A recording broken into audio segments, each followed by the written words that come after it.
Chapter 130.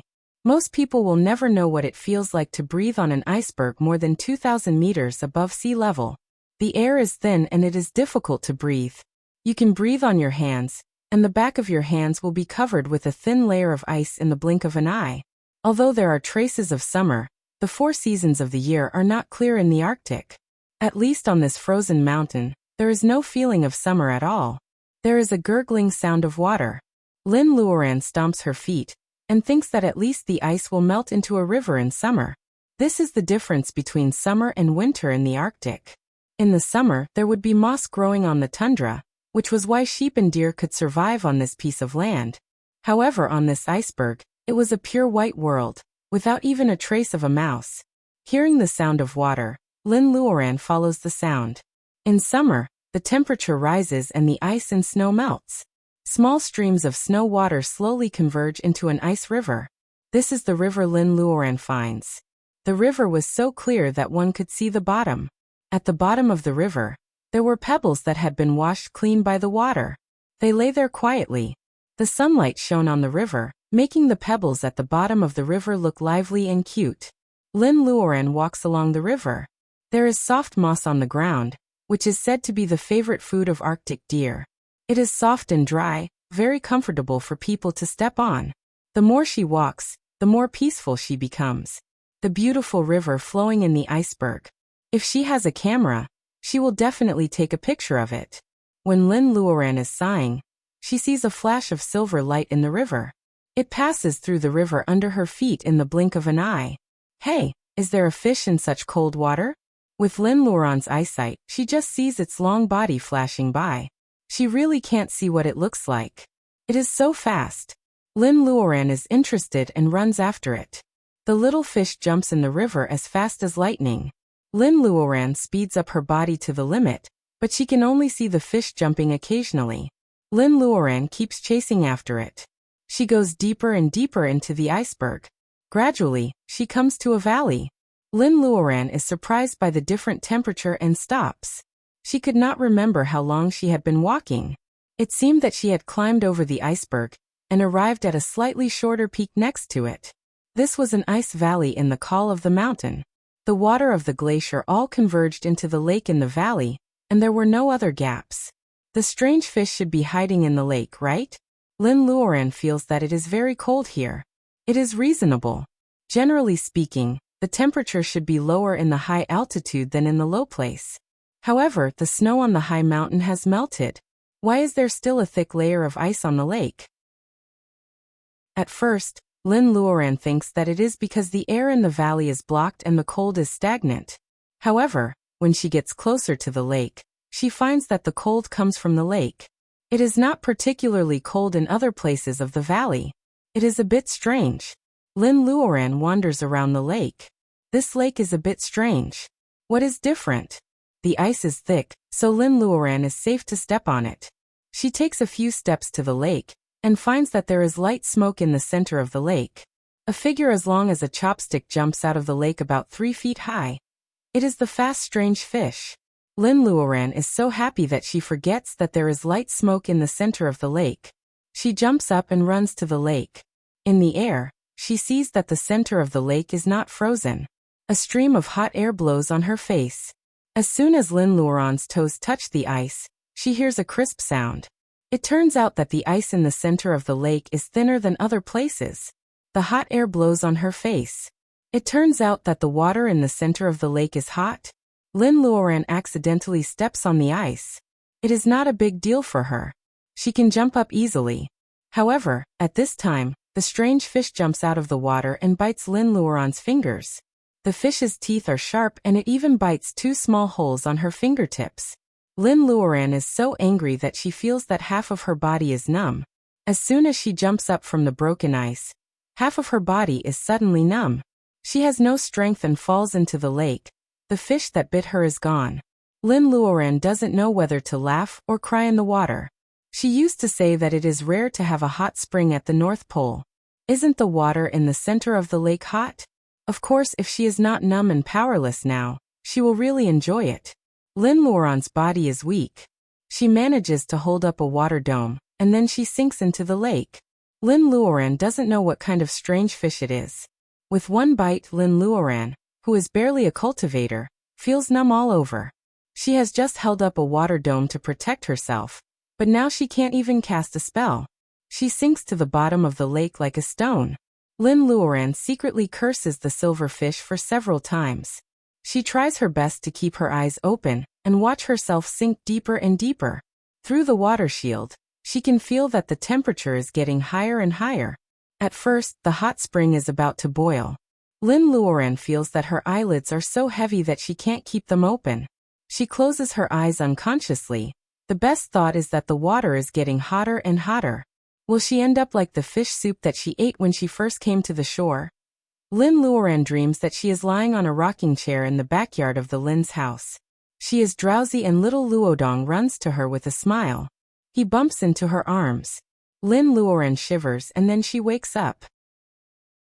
However, the reality is that Lin Luoran wakes up from her dream and finds herself still lying in the water dome. It is not little Luodong who jumps into her arms. It is the stinky fish that bit her and is playing with the water dome outside. Although it is small, it bites hard and hits the water dome with great strength. Lin feels that her hands and feet are full of strength again. She makes a face at it in the water dome. It scares away the strange fish with a pair of round eyes whose back is silver, but its body is actually transparent. Lin Luoran starts to look around. First of all, she is at the bottom of the lake. She can see the shimmer of the lake when she looks up. Maybe it is already dark now. Lin Luoran doesn't feel hungry. It seems that only half a day has passed since she fell asleep. The strange fish has already run away. Lin Luoran can't take revenge on it even if she wants to. Besides, she is just curious. Reiki is running normally inside her body. Lin Luoran can only comfort herself that it is a blessing to suffer a little loss. She has seen the strange fish that can play in the ice water and swim freely in the boiling water. Lin Luoran decides to tell her father and others about it, so that her climbing the iceberg will be worthwhile. Lin Luoran is optimistic. She is about to go up from the bottom of the boiling lake. Night comes quickly in the North Pole. There is no light on the surface of the lake, let alone the bottom of the lake. In the darkness, Lin Luoran finds that there is a faint blue light under her water dome. Lin Luoran takes a closer look and finds that it is a grass that is swaying with the water. The grass has 5 long and narrow leaves of different lengths. It seems that the grass is doing well in the boiling water. Lin Luoran touches its shining blue leaves through the water dome. Her fingers are almost frozen. It is boiling water here. Why is the grass so cold? Lin Luoran is surprised. She uses her clear sight to look at the grass. She covers her mouth and pinches her thigh. It hurts so much. This is not a dream. Chapter 131. Lin Luoran touches the leaves of the ice grass carefully through the water dome. Nothing unusual happens except the biting coldness. Lin Luoran's heart is pounding. Even if something is wrong, she must have this grass. Lin Luoran has only seen this kind of pure Reiki once. Even when she just came out of the secret land and embarked on the path of cultivation. The small tree that helped her cleanse her marrows and tendons. Lin Luoran still remembers the unbearable heat of the red fruit after she swallowed it. She has never seen such a magical small tree again, even though she has collected countless spirit herbs and elixirs in the secret land. Lin Luoran suspects that the small tree is the real treasure of nature. Bone-chilling ice spirit grass actually grew in boiling water. Was it only in such a contradictory environment that such a treasure of heaven and earth could grow? Lin Luoran carefully picks up the small stones under the ice grass, trying to transplant it out of the water without hurting its roots. As soon as she puts her hand on the roots, the silver fish comes out of nowhere and attacks Lin Luoran angrily. Lin Luoran hides in the water dome. There is abundant water Reiki around. The water dome feeds water with water, so she is not afraid of the risk of collapse. The silverfish is so angry. If it had feet, it would really jump up and down. Lin Luoran feels the pleasure of revenge. Treasures of nature must be guarded by strange beasts. Is this silverfish the guardian beast? That's so lame. Lin Luoran carefully pulls out the ice grass and pushes the angry fish aside. The water temperature here is too high. If the ice grass doesn't adapt to the temperature and dies, it will be heart-wrenching. At this moment, the only thing Lin Luoran can hope to do is to plant something and grow it to live in the space.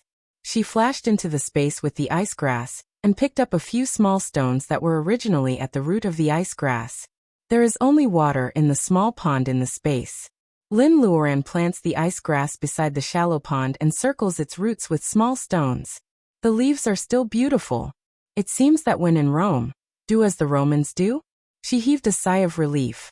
The temperature of the pond water hadn't changed yet, so she didn't have to worry about those elixirs freezing to death when she watered them in the future.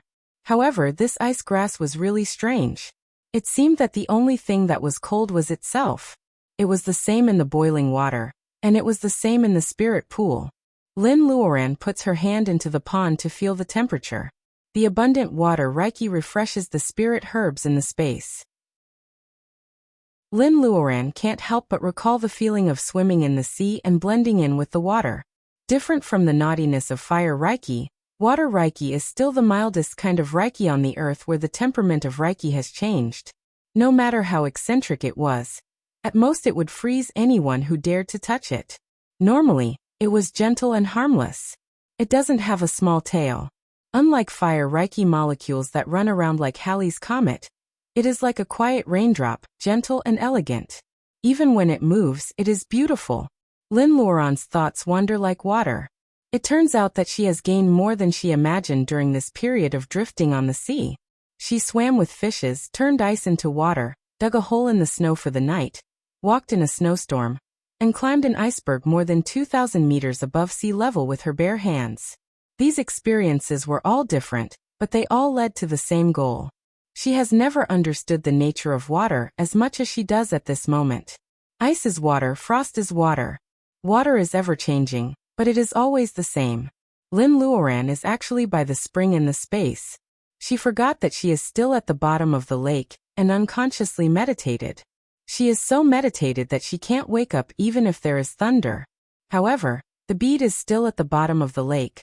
Lin Luoran has completely forgotten about this at the moment, but she doesn't forget about the silver fish whose spirit herb she robbed. In the blink of an eye, the abominable creature disappears with the thing it guarded. Only a round thing is left between the stones, stained with her breath. The silver fish is not as weak as Lin Luoran thought. It is a magical species. Every 1,000 years before it evolves, it will grow smaller and smaller. Not only will it return to its youth, but its talent will also disappear. Only the characteristics of the species, and some means of self-protection will be left. However, after 1,000 years, the silver fish will not only get the inheritance of the species, but also shed its skin and transform. It will stand on the top of the ferocious beasts again. Lin Luoran is lucky that it happens to be at its weakest period. Otherwise, it will be much more difficult for her to get the ice grass than to escape from the dead woman. The silver fish is muddle-headed and its mind is not clear. It only knows that the ice grass is very important to it, but it doesn't remember that it has been guarding it for 1,000 years. It is stolen by Lin Luoran, and there is only a bead left. The silver fish rolls in the sand, stirring up the water in the lake. It has nowhere to vent its anger, so it opens its mouth and swallows the bead. In fact, the silver fish is born with the ice grass. At this moment, its mind is muddled, and it has no idea that losing the spirit herb is a fatal blow to it. It just feels that the hot lake water is becoming unbearable. It can't stay at the bottom of the lake anymore, and the bead in its belly makes it uncomfortable. It decides to play for a while to digest. The silver fish jumps up and swims to the surface of the lake. It only takes a few seconds. The temperature in the middle of the lake makes it uncomfortable. The silver fish swims upstream along the ice river, and soon disappears in the ice river. The silver-light fish felt its stomach becoming more and more uncomfortable. It swam across the ice mountain stream, but hitting the pebbles did not help. Unknowingly, the silver-light fish swam further and further away from the ice river that it remembered to never leave. The glacial river flowed into the sea, and the small silver fish was like a dragon entering the sea. It was indescribably happy and comfortable, and the discomfort in its stomach was forgotten for a moment. Fish were the fattest in summer, and the small silver fish instinctively rush towards the small fish among the corals. Its bite can even knock out a cultivator in the level of training chi, not to mention these ordinary sea fish. The silver fish shivers. Its belly is too full, and the bead is no longer uncomfortable. Lying among the rocks, it feels so comfortable that it wants to sleep. It turns out that there is so much food here. It thought it was such a waste to only bring the food to the lake where it is difficult to catch a fish. The silver fish burps, completely forgetting the warning from the depths of its mind. The sea is too dangerous for it now. A seal has been staring at the direction of the silver fish for a long time with its small eyes. Maybe the seal wants to change its taste today, so it is very interested in the silver fish. Before, the silver fish was too fast, so the seal could only stare at it. Now the silver fish has eaten too much and its digestion is weak. The seal, which has been preparing for a long time, instantly attacks. The silver fish only felt the light suddenly dim, and it was bitten on the head by the seal. After smacking its mouth a few times, the seal swallowed the silver fish that had a rather powerful origin. The silver fish is as fast as lightning, but because of its gluttony, it can't use it at all. Because of its carelessness, the silver fish has no time to attack the poison that can make people faint. God's arrangement is always so strange. The female corpse in white will never expect that she will be defeated by a little cultivator in the level of training chi. The silver fish, which grows with ice grass, will never expect that it will end up in the stomach of an ordinary seal. Once 1,000 years, the seal can transform into a human form and become a powerful monster. If it can't, it will die. There are gains and there are losses. It is just like the path of cultivation. It is said that at the end of cultivation, one will become an immortal. However, the path of cultivation is not something that you can come and go as you wish. The seal doesn't know anything about the Tao of nature. It eats the silver fish as it wishes. After savoring the taste for a while, it clumsily climbs to the ice to take a breath and bask in the sun as usual. Every time the spring sun begins to shine on the land after a long cold night, and the days become longer and longer, the seals will climb out of the ice to bask in the sun. They lie next to their breathing holes and hide behind the dug ice debris, vigilantly watching their surroundings. This is the best season to hunt seals, but the seals have no other choice. The temperature of the sea made of ice and snow is unbearably low. If they don't bask in the sun after catching fish, the seals will freeze to death. The seal climbs on the ice and looks around every once in a while. It finds the ice is quiet, so it lowers its head and lies down to enjoy the sun. When the seal looks up and lowers its head, its poor eyesight makes it ignore the white canvas moving not far away. A head wearing a big white hat flashes.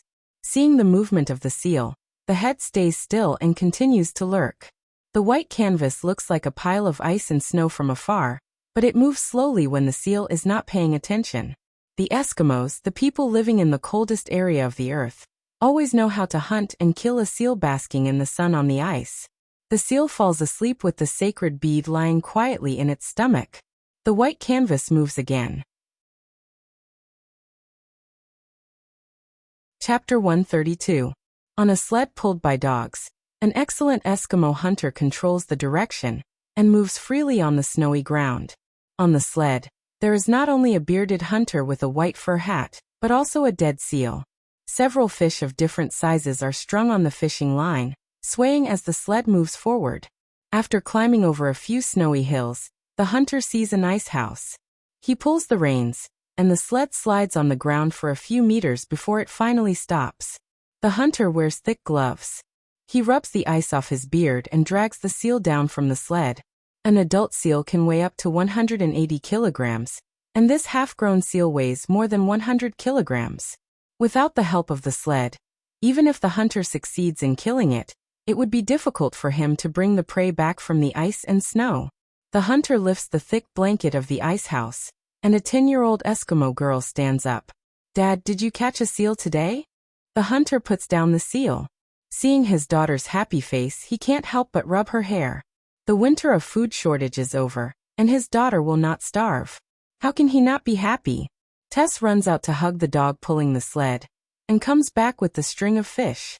There is too much food for her to eat in a short time, so she buries it under the snow to keep it fresh and clean. Although Tess is only 10 years old, she is already a good helper at home. She cleans up the seal with her father very quickly. Dad, look. When Tess is washing and peeling the seal, she finds a bead with blood on its belly. She wipes it on the ground with the snow and finds that it is a round, shiny pearl. She shows it to the hunter happily. The hunter takes it and looks at it for a while. Such a pearl is really rare in the Arctic. He doesn't know what the seal ate. Seeing that Tess likes it, he gives it to her to play with. The hunter feeds the seal's innards to the dog, and then comes back to eat the seal meat with his daughter. There is no place to light a fire in the ice and snow, so the Eskimos have always lived on raw meat. Recently, with the progress of society, people rarely live in igloos and eat raw meat, except in the extreme north. The hunter and his daughter are one of the few who insist on eating raw meat. After the seal meat, Tess lay on the felt and played with her beads. There were many Eskimos in the area. They were helping each other. The hunters had given most of the seal meat to their neighbors. Tess is alone in the igloo, tossing the beads up and down. The Eskimos migrated from Asia 10,000 years ago. They were short, yellow-skinned and black-haired, typical Mongolian. Tess looked like a Chinese girl. When the huntsman returned, he saw that Tess was still playing with the bead. He was glad to see that his daughter liked it. Tess's mother died during childbirth. For so many years, he raised Tess with goat's milk and relied on his hunting skills to keep her from worrying about food. However, he really did not know how to play with a teenage girl. Even his sled dog was better at making the little girl happy than him. In the polar circle of the North Pole, there was no night in summer. It was the transition between winter and summer, and the night came late with snowstorms. Because they lived in an igloo, they couldn't light a fire at night. Otherwise, the igloo would melt. The hunter put a thick bearskin blanket on Tess. He was so tired from hunting during the day that he soon fell asleep at the other end of the igloo. Tess didn't know why, but she couldn't fall asleep even though she was full tonight. Tess held the bead taken from the seal's belly in her hand. In the cold night, the bead seemed to be warm, and she didn't want to let it go. Tess had heard several fairy tales. The bead was strange. She always felt that there was a fairy in it. Of course, the little girl kept her eyes open until midnight. She was too sleepy to fall asleep, but the so-called fairy didn't come out of the bead. However, the water reiki around the bead fluctuated strongly, so the little girl couldn't put it down. The next day was a sunny day. After eating the seal meat, the hunter went to discuss something with his neighbor early in the morning. Tess played with the sled dog at home. The water reiki around the bead was getting stronger and stronger. The affinity of water made her reluctant to put it down. The hunter didn't come back until lunchtime. It turned out that they had accumulated a lot of seal skins over the winter. They didn't want to be cheated by the fur traders who traveled among the Eskimo tribes, so they decided to sell them in the town themselves. They had to go out for a few days and asked Tess to stay at home at night. Tess answered absent-mindedly, but her mind was on the bead. The hunter told his daughter to move out all the seal skins they had accumulated over the winter. They filled the sleigh with food and set off. Tess was very active, so she stayed in the igloo for the first 2 days. However, no one talked to her in the ice and snow. Even the sled dog had left with her. Tess was just a teenage girl. At night, she couldn't fall asleep when she heard the sound of snow hitting on the door blanket. Hearing a whimper near the igloo, Tess was scared and curious. She got up from the blanket and quietly lifted it. There was a row of neat footprints in front of the igloo, which were not completely covered by the wind and snow. Could it be that father had returned? Every time her father came back from the town, he always brought her a lot of shiny candies. Thinking of the smell, Tess forgot the whimper and thought that her father was in the neighbor's house not far away. She put on a fur coat and ran out along the footprints. The little girl closed her eyes because of the wind and snow. She couldn't tell the way, so she lowered her head and followed the footprints. She didn't realize that this was not the way to the neighbor's house. Tess didn't know how long she had been walking. She only felt that her legs were getting stiffer and heavier, and her body was frozen. Looking up, Tess finally realized that she was lost. Getting lost in the snow on such a snowy night could kill someone. Little Tess finally remembered that her father told her not to go out at night. Her mouth was blue with cold, and it took her a long time to hold back her tears. Just then, little Tess heard something in front of her. She tried to open her eyes and saw a strong figure a few meters away. Was it her father? Little Tess ran 2 steps and saw the figure clearly. She covered her mouth tightly. It was not her father, but a polar bear with some meat in its hand. The red rope on the meat was tied by Tess herself. It turned out that it was not her father who came back. It was the polar bear who was stealing the seals and fish that Tess buried in the snow outside the igloo. The polar bear also smelled the smell of a human. They were the least picky animals. When they could not catch fish in summer, they would rely on carrion to survive the Arctic summer. Of course, they would also eat people, especially children like Tess who could not attack. The polar bear dropped the meat in its hand and rushed to Tess. Tess turned around and stumbled 2 steps. She fell to the ground, and the bead in her hand fell out. Tess couldn't see where it fell in the dark. Her feet were stuck in the snow. 10-year-old Tess was so scared that she even forgot to cry. The polar bear's paw was getting bigger and bigger in her eyes. Tess curled up into a ball, calling her father and shivering. Just then, a beam of dazzling light burst in the direction where the bead fell. The polar bear seemed to notice something and stepped back in fear. Tess opened her eyes wide and watched the bead she had been playing with for days. It shone brightly and gradually floated in the air. In the blink of an eye, a woman in a dress suddenly appeared at the place where the bead shone. Against the light, Tess couldn't see the woman's face clearly. The glowing bead on her wrist was like a small sun, lighting up the Arctic night. Wearing such a thin and beautiful dress, the woman suddenly appeared.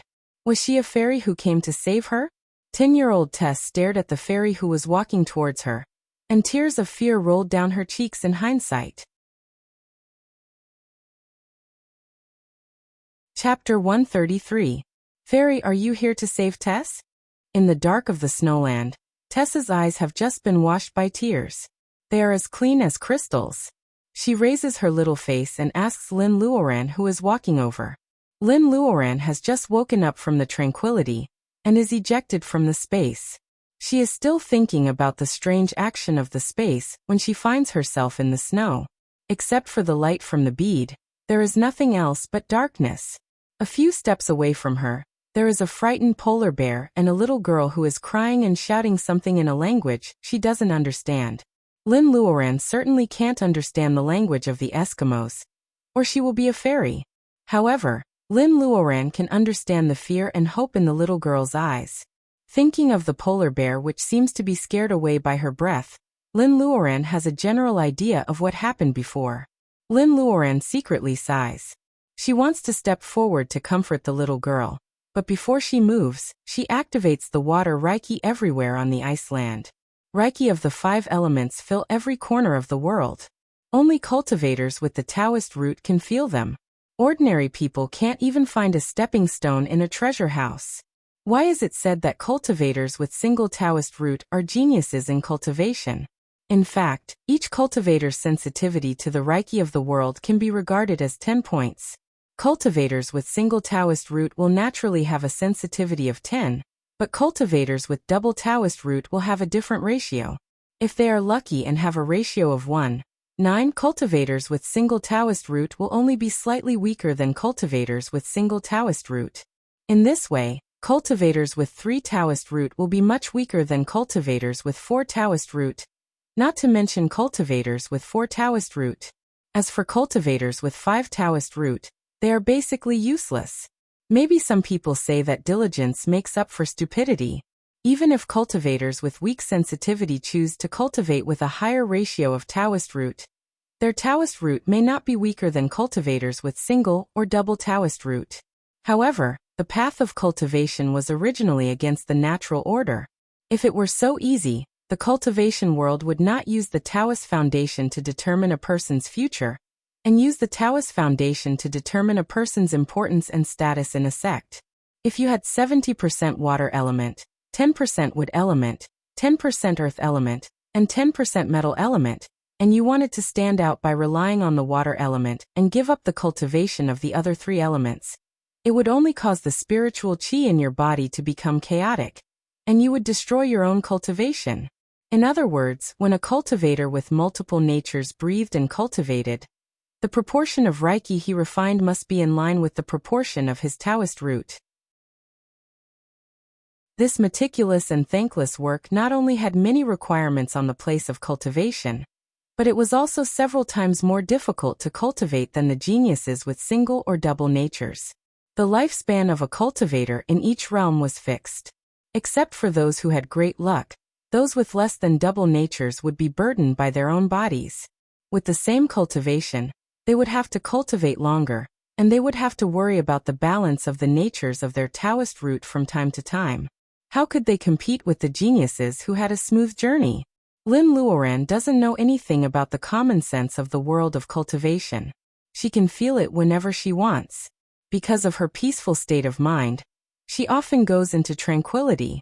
If other cultivators knew about this, they would be envious, jealous, and even have a dark mind.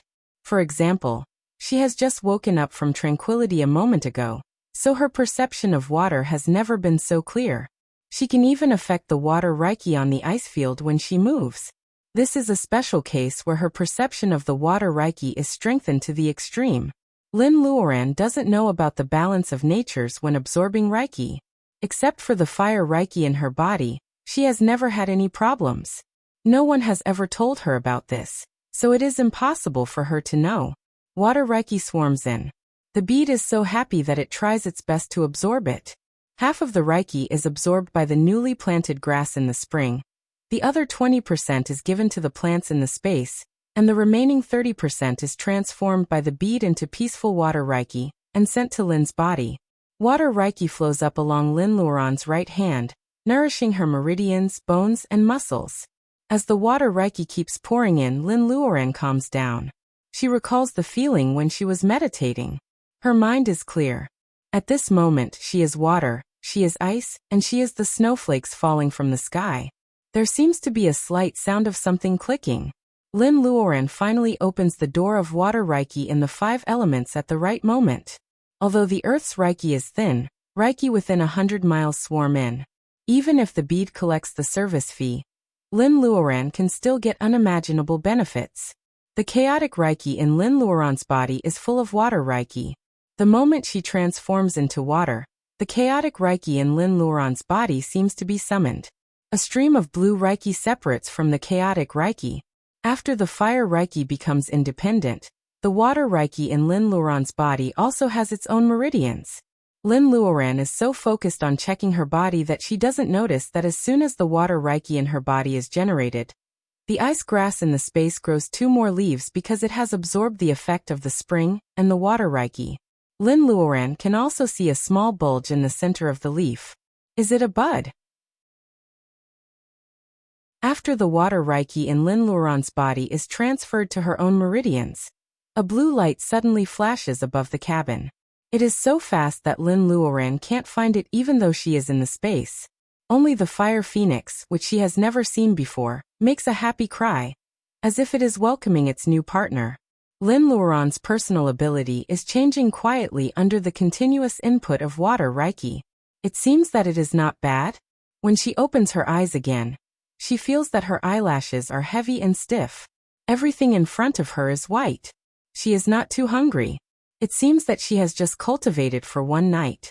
Last night, if she didn't transfer the water Reiki to her meridians immediately, she would have been captured by the swarming water Reiki. Fortunately, the process is well controlled, so it is not dangerous and the result is quite gratifying. Lin Luoran notices the changes in her body as soon as she opens her eyes. Her blood is more vigorous and her Reiki is more condensed. The reason why the first step of cultivation is called training Qi is to train Qi into the body. At this moment, there is no extra space in her meridians and her body is light and healthy. Lin Luoran knows intuitively that after last night, she has entered the real completion of training Qi. Not long ago, Master Mu said that she could enter the level of laying foundation in 15 years. Master Gua also said that he bet that she could enter the level of laying foundation in 10 years. At that time, Lin Luoran felt that with the help of the space, she might be able to think faster than they said. However, she didn't expect that it would be so fast. The trip to the secret land has tempered her mind and personal ability. The drifting trip has repaired the deficiency of her Taoist heart. With the formula of foundation-laying bolus in hand, Lin Luoran's personal ability has kept up, and her state of mind is needless to say. As long as she can make foundation-laying bolus, Lin Luoran is sure that she can enter the level of laying foundation in 1 or 2 years. Compared with Wen Guanjing and others, Lin Luoran has wasted many years of her life. Besides, she can't tell others about her Taoist root, which makes Lin Luoran worry a lot. Until now, Lin Luoran's previous uncertainty has finally disappeared. Cultivation had always been a path that defied the heavens. Hard work, coupled with the heavens' favor, allowed older women to cultivate in the city. In the pure white snow, Lin Luoran is like a snow doll wrapped in the wind and snow overnight. With the help of the water Reiki and the improvement of her personal ability, the negative emotions that she was prone to before have disappeared a lot. Her temperament has also changed dramatically. Lin Luoran is no longer a sharp sword. She is like a lake, calm and amiable on the surface. However, at the bottom of the lake, she has the ability to overturn ships. Thank you everyone for your support and support. The tragedy of Dianbai has finally been resolved with the help of others. Although the chapter that should have been updated last night was nowhere to be found, it was still better than being completely wiped out ==. Chapter 134. The first thing that comes to Lin Luoran's mind is the foreign girl from last night, when she calms down from the excitement of improving her personal ability. After being frozen for a whole night, he was fine, but how could such a small person endure it? Lin Luoran shakes off the snow on her body and feels worried. She sees the little girl sleeping soundly by her feet. Her face is ruddy and her breathing is normal. It seems that she is not frostbitten. Lin Luoran thinks for a while, and suspects that the little girl is too close to her. When the water Reiki fluctuated last night, the little girl was blessed and slept peacefully on the snowfield. How lucky! Lin Luoran wants to wake the little girl up. However, she doesn't know how long the little girl has been lost on the snowfield. Lin Luoran decides to go and make some preparations first.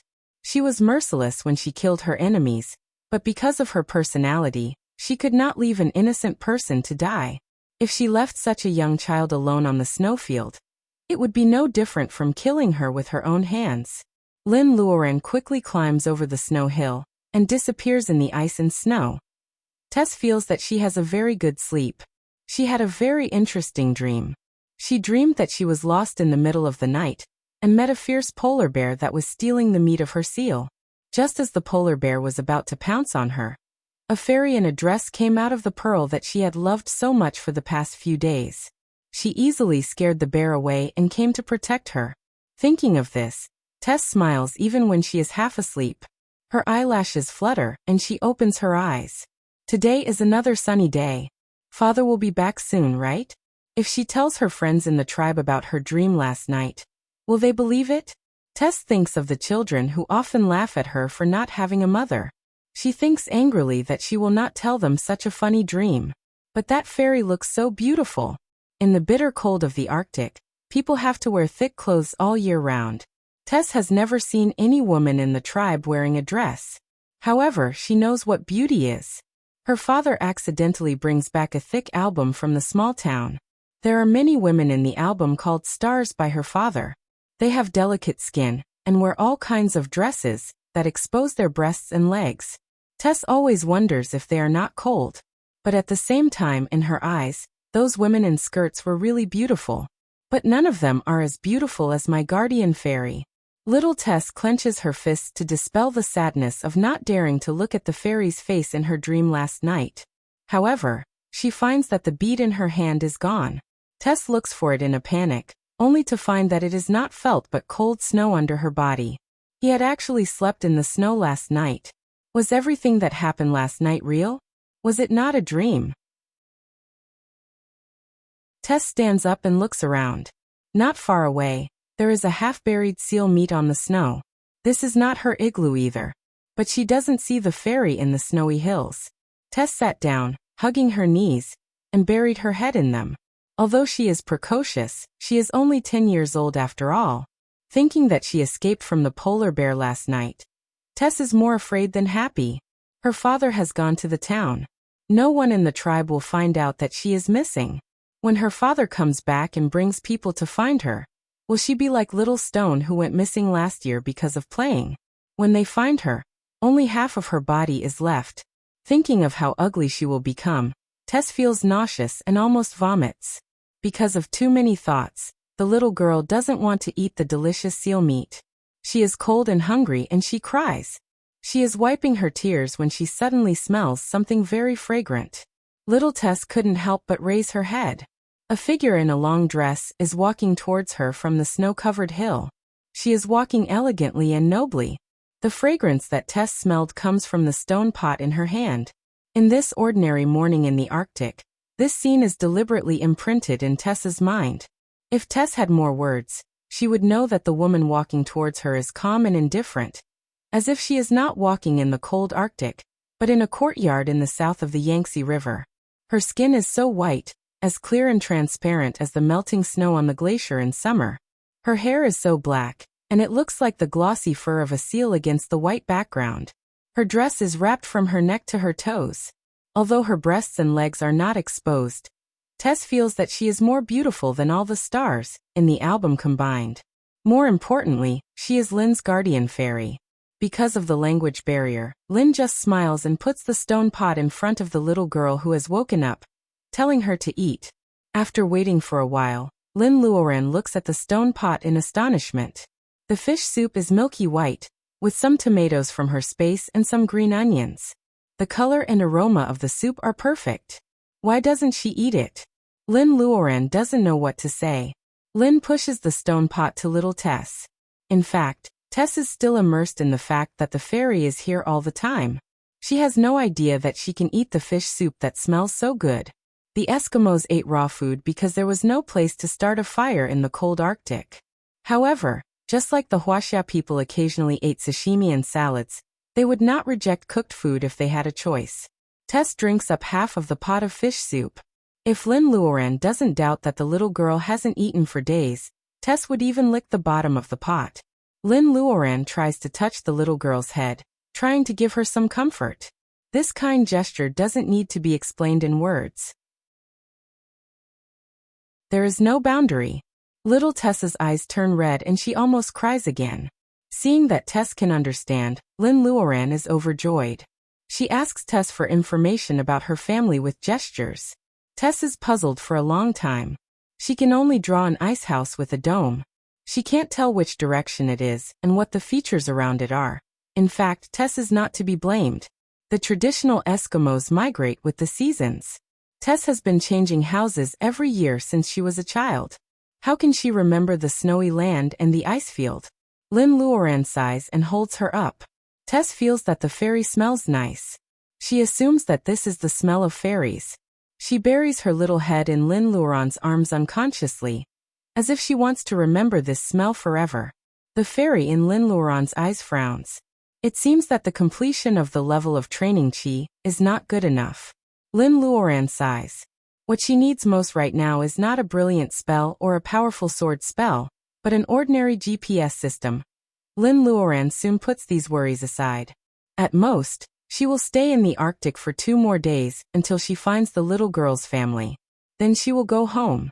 North, south, east, west, and north. Where is the little girl's family?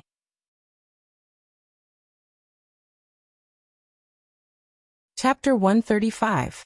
Little Tess is eating a peach in her hand. She almost buries her face in the peach. What she has eaten these days: roasted seal meat, boiled fish soup, stir-fried meat with chives, delicious peaches. Little Tess feels that she has eaten so many delicious foods that she will never be able to eat again in the rest of her life in the past 2 days. She wondered if she would be able to adapt to the life of eating raw food every day when she returned home.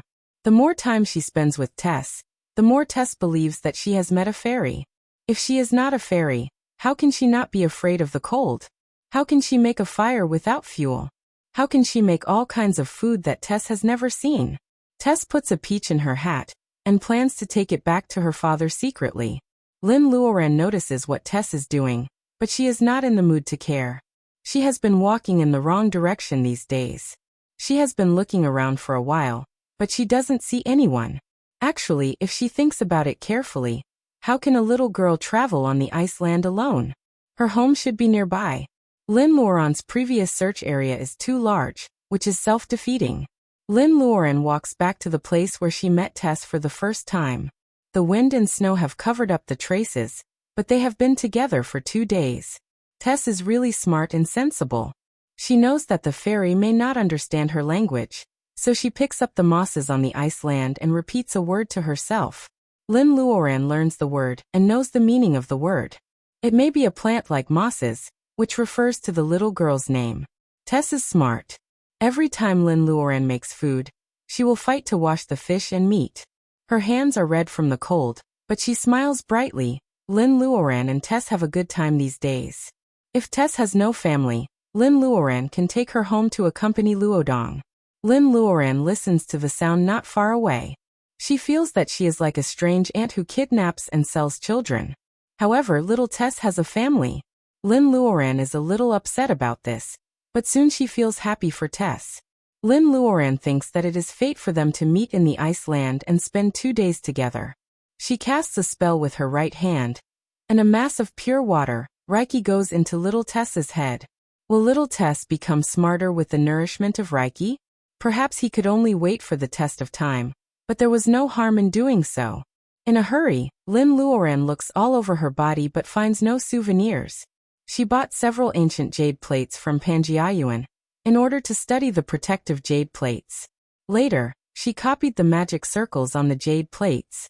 In order to enter the secret land to practice spells, she has no time to test them. Lin Luoran takes one out, thinks for a while, and casts a spell of the nature of gold. Gold is the sharpest among the 5 elements. On the ice land, the gold element is very thin. Lin Luoran makes a lot of effort to cast the Beetail spell. As the name suggests, this spell is like the stinger of a wasp, which is used for sneak attack. Lin Luoran holds the stinger in her hand and moves it quickly on the jade plate. After a while, she blows off the dust and 2 human figures appear on the small jade plate. They are Lin Luoran's profile and Tess's smiling face. There is also a line of small words engraved in the language of Wuxia. For little Tess at the North Pole. Lin Luoran hangs the jade plate around little Tess's neck and takes out a peach to coax her.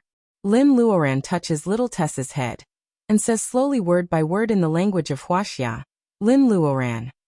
Tess is overjoyed to receive the gift. She knows that these syllables must be the fairy's name. She lowers her head and says it in her heart several times. She raises her head happily and wants to say that she remembers it. However, there is nothing but whiteness around and the fairy is nowhere to be seen. Tess suddenly realizes that the beautiful plate is a parting gift. She stands there and looks around. Her eyes turn red, and then she bursts into tears. After the sound of crying reaches the snow hill, a man is overjoyed. He drags his tired feet and shouts, "Tess, where are you?" His daughter is not dead. The hunter has been looking for Lin Luoran and the others for 2 days, but they always miss each other. Unexpectedly, the hunter doesn't give up. He searches again and finally finds his daughter. Tess hears her father's voice and shouts, "I'm here." The hunter climbs over the snow hill and hugs Tess tightly in his arms. Tess buries her head in her father's robe. She looks at other people in the tribe behind her and hides the peach under her clothes. She doesn't tell anyone about her encounter with the fairy. The jade plate is hanging around her neck. Tess hides in her father's arms. Thinking of how Lin Luoran has taken care of her these days, she feels that the feelings that she has been missing since she was a little girl are now filled. Is it maternal love? Tess doesn't know. She holds the peach tightly and thinks sadly, will they ever see each other again? How would he be able to see his fairy sister again? In fact, Lin Luoran is not far away from the snow hill. Her excellent eyesight enables her to see what is happening here. Although she has sensed that some people are coming and they seem to be looking for someone, she still needs to see with her own eyes that they are really Tess's family members. Seeing Tess in the arms of a man, Lin Luoran smiles with relief. Glancing at little Tess again, Lin Luoran turns around and disappears into the snow without looking back. She can clearly feel that the temperature in the North Pole is gradually rising. Is summer really coming? Seeing that Tess is back in the arms of her family, Lin Luoran misses them even more. This time, she doesn't delay anymore. After walking on the snowfield for 2 days, she is lucky enough to find a place with people. Lin Luoran eavesdrops for a while. Coincidentally, the family she chooses has just moved from the United States, and they are not used to the climate here. The hostess complains to the man, and then Lin Luoran knows that this is Norway. She was wearing a dress, but she couldn't show her face in public. She could only steal one of the hostess's down jackets, and leave a few big red peaches as money for the clothes.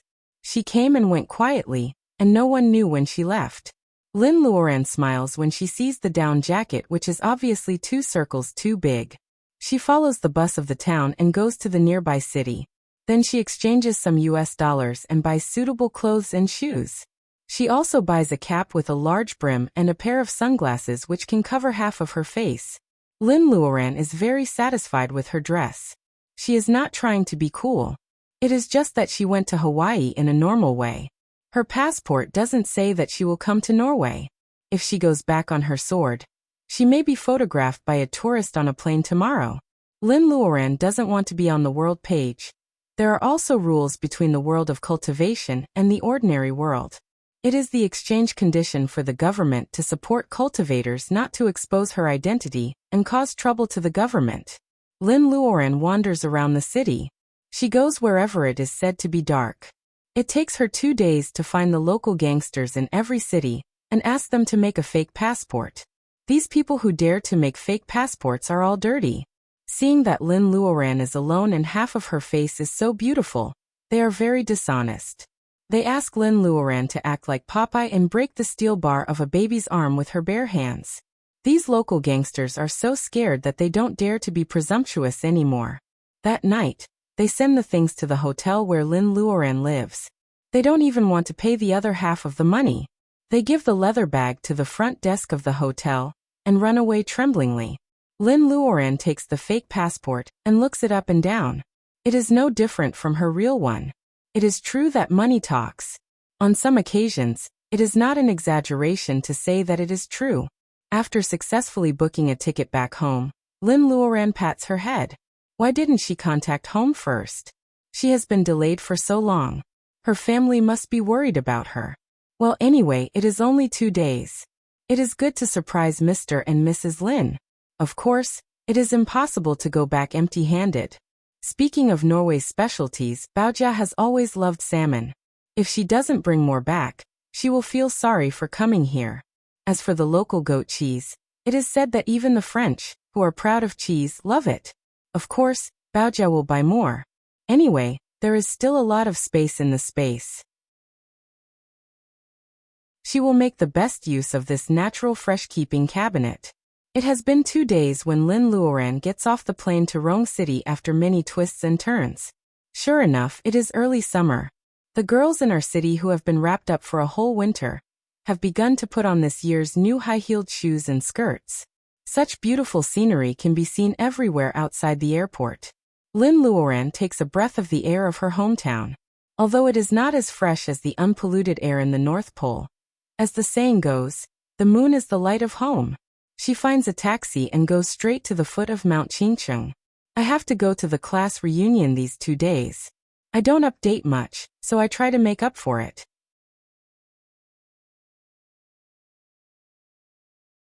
Chapter 136. The back of Mount Qingcheng is a sparsely populated place. Real estate companies have developed many single-family villas along the mountain. These buildings built in the beautiful Mount Qingcheng have the same price as the class they represent. Speaking of which, Lin Luoran once read in a real estate magazine more than a year ago. The price of a villa is about 40 to 50 million yuan.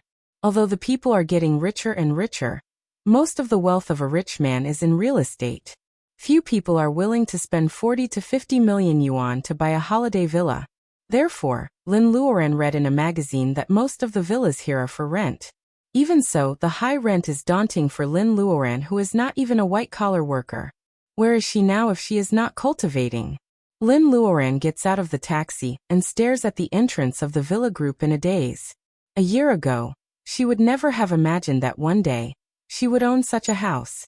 Cultivation was not for wealth and honor, But if one could cultivate while making the lives of themselves and their loved ones better, no one would be stupid enough to refuse such an opportunity. Lin Luoran makes a mistake when she enters the villa.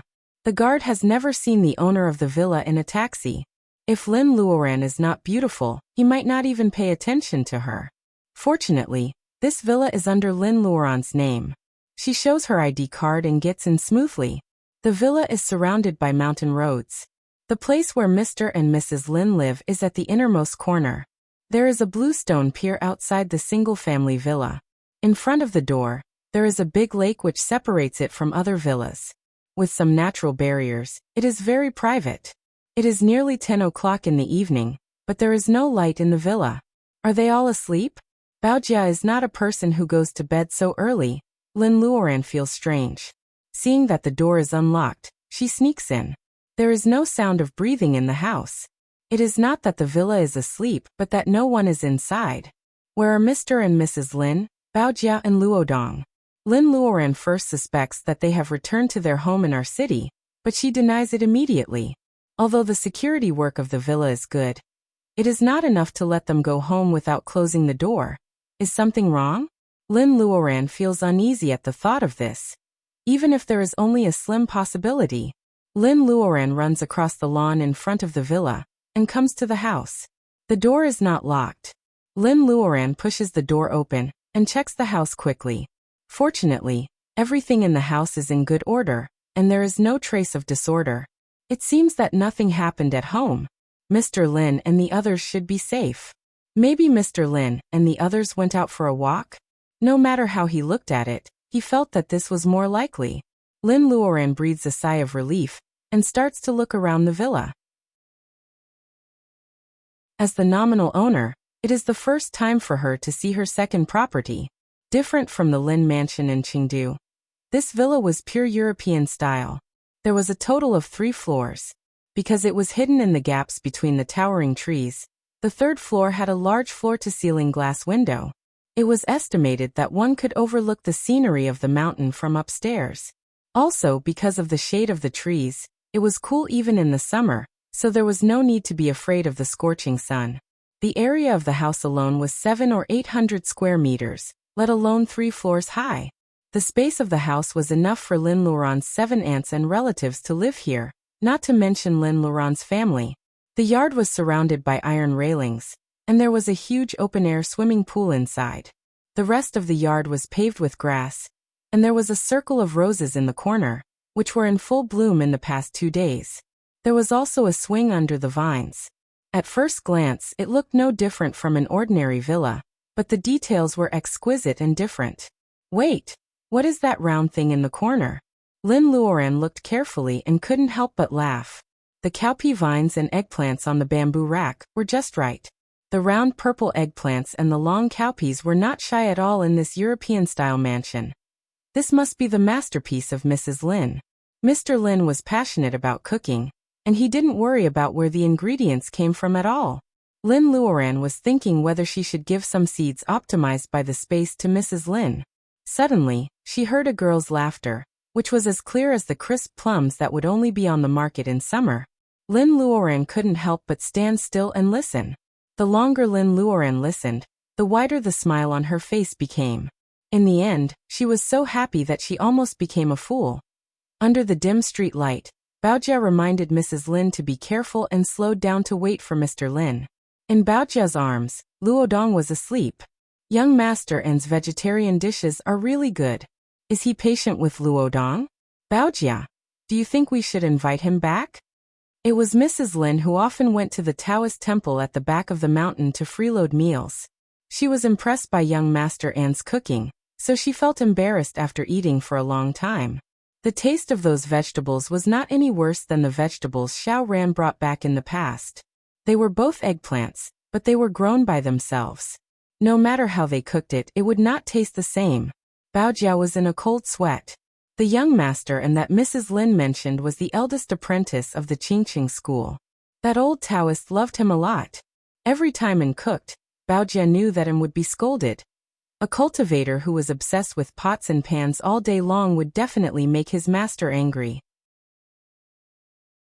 Baojia and her parents had moved to the Qingqing villa for more than 3 months. At first, she took care of Baojia's parents on behalf of her best friend. As time went by, Mrs. Lin took great care of Baojia. Although Mr. Lin didn't like to talk, he knew that Baojia loved to eat fish. He always caught some wild fish for Baojia under the guise of fishing. Sometimes, Baojia even thought that if her parents were still alive, they would be in the same situation. These 3 months were the best and warmest days in Baojia's life. How nice it would be if Luoran was here.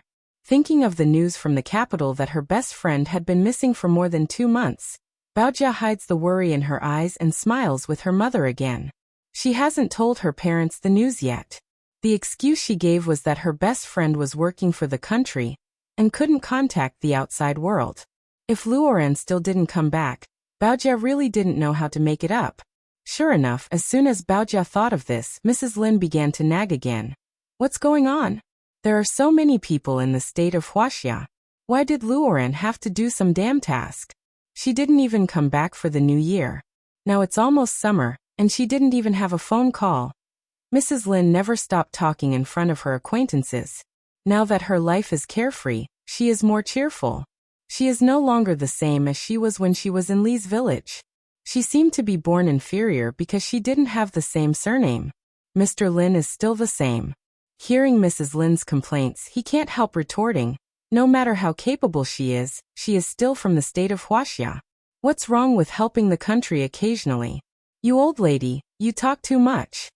Mrs. Lin is angry. Which part of me is old? Mr. Lin looks at his wife, who has changed a lot. Her hair is black. Except for the wrinkles around her eyes. Her eyes are bright and her teeth are white. She really doesn't look old at all. Mr. Lin can only keep his mouth shut and let Mrs. Lin scold him.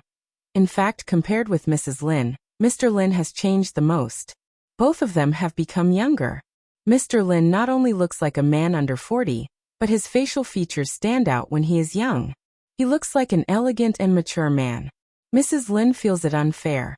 In fact, as a woman, she is more or less worried that Mr. Lin doesn't like her. It is said that a daughter takes after her father. In fact, Luoran's facial features are mostly inherited from Mr. Lin. Therefore, when Mr. Lin becomes younger, and he is no longer dressed like an old farmer, his temperament naturally stands out. Seeing that Baojia and Lin Luoran start to talk about this old contradiction, again, Baojia feels a headache. Women always love to be beautiful. Mrs. Lin doesn't mind.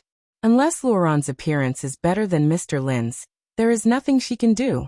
She has walked past the bluestone pier. Holding Luodong in one hand, Baojia pushes open the door of the villa.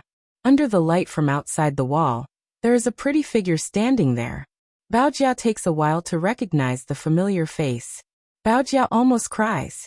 Standing in the grass is her best friend, who has been missing for more than 2 months. Her eyes are also shining with tears. Lin Luoran, who seems to be prettier than before. Why don't you go in? Mrs. Lin is wondering why Baojia is standing at the door. After a few steps, she sees her daughter standing under the street light. She rushes over and hugs Lin Luoran regardless of her tears. Luoran, you are finally back. Mrs. Lin hasn't seen Lin Luoran for more than 3 months. She is on a mission that they can't even contact. Mrs. Lin feels that Lin Luoran is all right. She holds Lin Luoran in her arms and doesn't want to let go. Lin Luoran comforts her mother and says, "Dad." Mr. Lin secretly wipes away the tears on his face with his sleeve and says, "It's good that you are back. It's good that you are back. Baojia, thank you for your hard work in the past 3 months." Lin Luoran looks at Baojia seriously. She is sincerely grateful to Baojia for helping her to hide the truth of her disappearance. It seems that her parents don't know that she has disappeared. Baojia blinks back her tears and hits Lin Luoran. "Don't thank me. Why are we talking about these things?" Luodong is woken up by the voices of the adults and Baojia's movements. He opens his eyes in a daze and sees Lin Luoran. He thinks he is dreaming, so he murmurs and falls asleep again. Lin Luoran's childish behavior sweeps away the sad atmosphere. Even Mr. Lin, who is always strict, laughs. The family walks into the house together. Lin Luoran is half a step behind them. Looking at her young parents and lively Baojia, she feels warm. It's good to be home at the same time. In an ordinary wooden house in the backyard of the Qingqing Taoist temple, which is a few kilometers away from Luodong, an old Taoist opens his eyes. Oh, she is back. Master Mu and Master Mu are worrying for nothing. How could such a lucky girl get into trouble? A head pops in through the crack of the door, revealing the baby face of young Taoist and Master. Who did you say was lucky? Smelling the smell of fried tofu on his apprentice, the old Taoist is furious. He has been a cultivator for so many years. Why did he find such an apprentice in the first place? The old Taoist is angry, and the consequences are serious.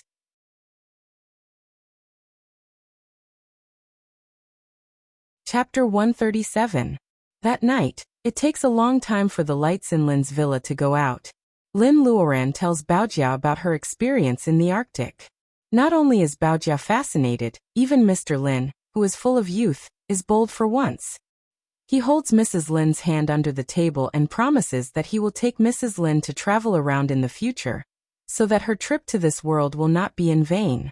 Lin Luoran also learns that Mr. Lin becomes younger not only because of the skin beauty bolus she makes, but also because after Lin Luoran left home, Mr. Lin insisted on practicing the breathing and practicing qi taught by his daughter every day. 2 months later, he has the sense of qi. The self-made spirit stones left by Lin Luoran are all absorbed by Mr. Lin. That is why Mr. Lin's appearance has changed dramatically. As for Mrs. Lin, she doesn't have the sense of qi. She now looks like she is in her early 40s, but it is all because of the efficacy of the skin beauty bolus. This is a prescription from the Lin family's medicine book, which is very effective. Lin Luoran makes the bolus with the herbs in her space, so it is as effective as some low-level boluses in the world of cultivation. Besides, Mrs. Lin is just burdened by life. Women in the countryside usually get married and have children early. Lin Luoran is 28 years old now, and Mrs. Lin used to look old, but she is actually in her early 40s. Therefore, although the skin beauty bolus is effective, it can only make Mrs. Lin look much better than her real age. Mrs. Lin used to look too old, so there is a gap between her and her mother. The bolus made by Lin Luoran with ordinary fire cannot have such a rejuvenating effect. Tired from the journey, Lin Luoran chooses to sleep instead of cultivating. Lying in the bedroom that Mrs. Lin has prepared for her, Lin Luoran looks at the stars in the sky through the skylight. There are both good and bad things. The good thing is that Mr. Lin has the sense of qi. His natural endowments aside, it is obvious that he has the Taoist root. As for why she is worried, it is obvious that Mrs. Lin doesn't have the sense of qi. Is it because of her natural endowments or because she doesn't have the Taoist root? Lin Luoran sighs. If the whole family can cultivate and travel in the boundless world hand in hand, how comfortable it will be. Lin Luoran comforts herself with worry. It is normal for the offspring of cultivators and mortals to have the Taoist root for several generations, just like Commander Qin's family. Lin Luoran has the Taoist root. If Mr. Lin doesn't have the Taoist root, it can be inherited. However, Mr. Lin has the sense of qi. Why can't Mrs. Lin have the Taoist root? Lin Luoran goes to sleep with a heart full of worries. There is only one thought in her mind, which is to figure it out. If her mother really has no Taoist root, what should she do? Lin Luoran ignores this question intentionally or unintentionally. The next morning, Lin Luoran gets up especially early. When Baojia goes to Lin Luoran's room to wake her up, Lin Luoran is already gone. Baojia looks around and finds that Lin Luoran is shaking her feet on a big branch behind the villa. Baojia is so carefree and childish. Even though Baojia has the Taoist root, she has only learned some breathing techniques from Lin Luoran. Baojia is on the verge of training qi into her body. She doesn't have the bead as Lin Luoran does, but she has to refine Reiki every day like Wen Guanjing and other modern cultivators. Therefore, she is just a beginner, and is still far away from the beginning of training qi. When Baojia is about to say something, Lin Luoran shows 5 balls of light in different colors in her hand, and smiles at her friend weirdly. Baojia asks cautiously, "Linny, what are you going to do?" Lin Luoran pretends to be fascinated. "It's lonely living in the mountain. Of course I want to have sex." Baojia is about to spit at her when the 5 balls of light suddenly fly to her. She thinks that Lin Luoran is teasing her, so she screams. The 5 balls of light circle Baojia, who is screaming for a while. Baojia is surprised. She seems to notice that the 5 balls of light are not dangerous but good. They are not ordinary 5-colored balls of light. They are peaceful and harmless Reiki of 5 natures.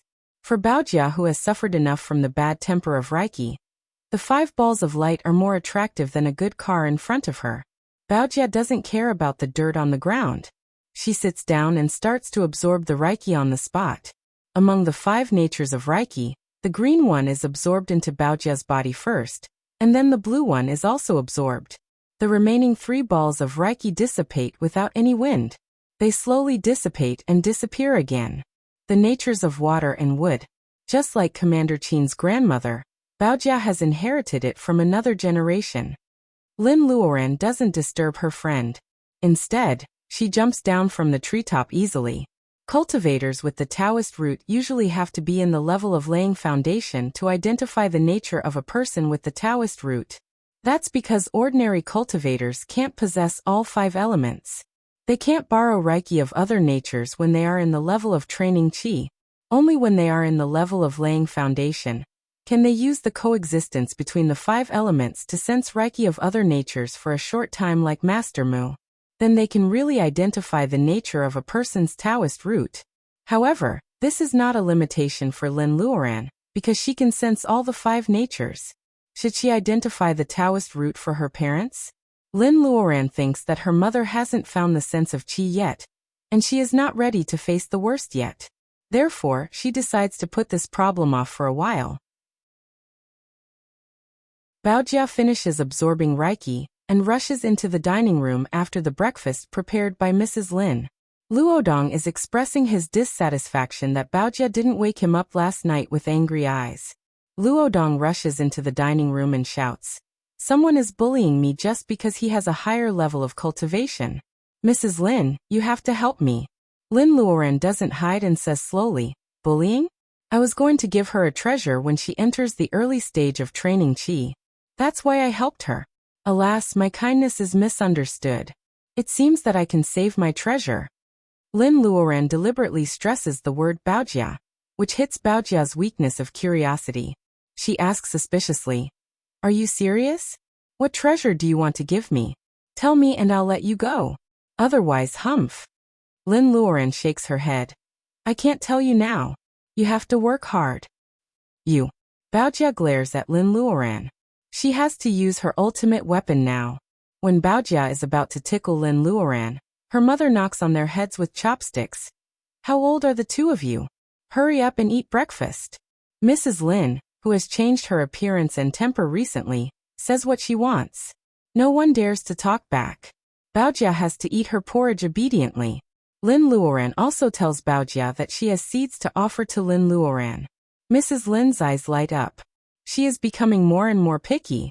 She is not convinced that An is better at eating vegetarian food. Therefore, she has been thinking of returning the invitation. Now that her daughter is back and she has enough ingredients, she puts the invitation on the agenda. More importantly, if she can grow such delicious vegetables, An will be begging her to eat vegetarian food. In that case, An will be able to eat vegetarian food whenever he wants. Mr. Lin is happy to see that his mother is interested in his daughter's words. At least now that his mother has something to do, she doesn't have to worry about her appearance all the time. Good. Grow vegetables. Luodong is interested in playing in the mud. He claps his hands and agrees. Hearing this, Baojia speeds up. She eats porridge like a whirlwind, which makes everyone in the room snicker. At the same time, in the Qingqing Taoist temple at the back of the mountain, the baby-faced young master An is working hard to make tofu pudding. He suddenly sneezes. Young Taoist An scratched his head. Who was thinking about him? A younger brother rushes in. Seeing that An is making food again, he is so angry that he pulls An's sleeve and says, "Brother, the master is looking for you."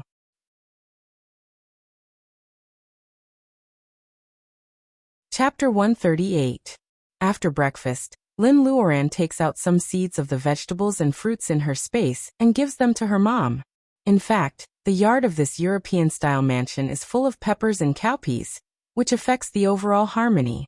However, Lin Luoran is a person who doesn't mind if her parents demolish the house and rebuild it as long as they are happy. Therefore, Lin Luoran just lets her mom decide what to plant. It's not that Lin Luoran is such a foodie that she thinks about food all day long. Well, life is long. Although food is indispensable, the desire for good food is one of the reasons. What's more important is that all the vegetables and fruits in the secular world are made with pesticides. When you go to the supermarket, you will find that the vegetables in the market are clean, and there are no bug eyes on the cabbage. Is this normal? As for meat, there are all kinds of additives, which can also make people panic. It is said that even steamed buns have to be made. Living in the city, there is really no food that can be eaten safely. In the past, they had no choice. Now that they have the space, their parents have more free time. They don't have to work on the farm to make a living like before. Now they have a lot of time to take care of the flowers and vegetables, which are also the spiritual sustenance of their parents. What's more, the vegetables and fruits cultivated in the space have the effect of removing toxins from the human body and slowly improving the body's physique. For ordinary people, it just makes the body healthier. For cultivators, it is also a kind of auxiliary cultivation. If the vegetables and fruits are planted well, it is not strange that they can evolve into spirit vegetables and spirit fruits. Mrs. Lin instructs Mr. Lin to loosen the soil around the iron fence in the back of the villa and the yard. Lin Luoran is afraid that the optimized seeds in the space will be wasted, so she takes out a pile of soil from the space and spreads it on the ground where Mrs. Lin is going to plant the seeds. Luodong is sent to water the seeds.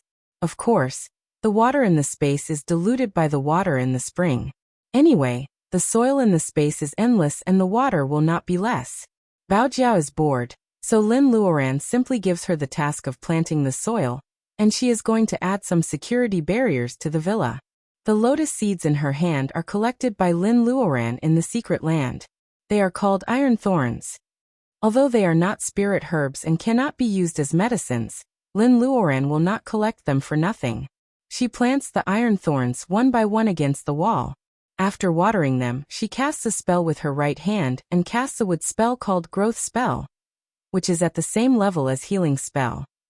Green light gathers on Lin Luoran's fingertips. Bao Jia has been so eager recently that she can't help but stop to watch Lin cast the spell. Lin Luoran finishes a set of spells and the growth spell takes shape in her hands. She says, "Spell finished. Go." The green light in her hand blossomed and turned into a rain of wood reiki, accurately watering every iron thorn seed. With a slight cracking sound, the iron thorn seedling broke through the hard outer shell, passed through the thick layer of soil, and popped out its head with 2 leaves on top. Bao Jia's eyes almost pop out. Mr. and Mrs. Lin also stop what they are doing.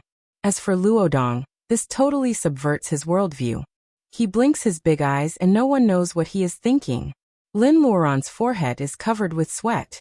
Although she has reached the consummation of training qi, she can freely cast these spells which used to be very difficult. However, this time she casts them in such a large area that she is still a little tired. When the iron thorns grew 4 or 5 leaves, the growth spell was different from the binding spell. The growth spell could instantly strengthen the various functions of plants and turn the grass into something as tough and slender as iron wires to hurt people. However, the growth spell consumed the plant's life essence. Growth spell is different. It uses the pure reiki of the wood to speed up the growth of plants without destroying their vitality. Although the speed is relatively slow, it is a long-term solution. At first, Lin Luoran is shocked when she sees the growth spell. Though it is slower than the space, it can be cast by cultivators in the later stage of training qi. What's the advantage of her space? Fortunately, Lin Luoran sees a row of small red words at the end of the note. It is a warning to rookies like Lin Luoran that this spell should not be cast on spirit herbs and spirit materials. Otherwise, the herbs and materials will lose their efficacy.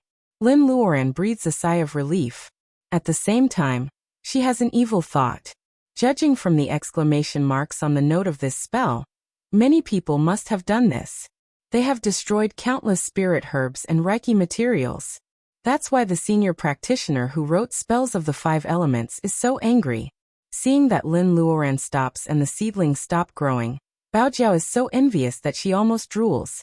Linny, you should have done this earlier. Uncle Yuan is the father of rice. How many crops can you get in a year, with just a wave of your hand? Lin Luoran is embarrassed. Is this a compliment?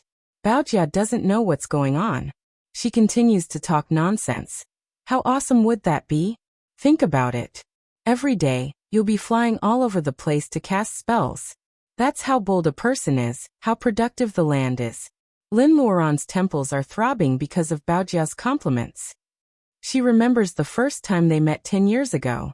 At that time, Baojia was still a cold female knight.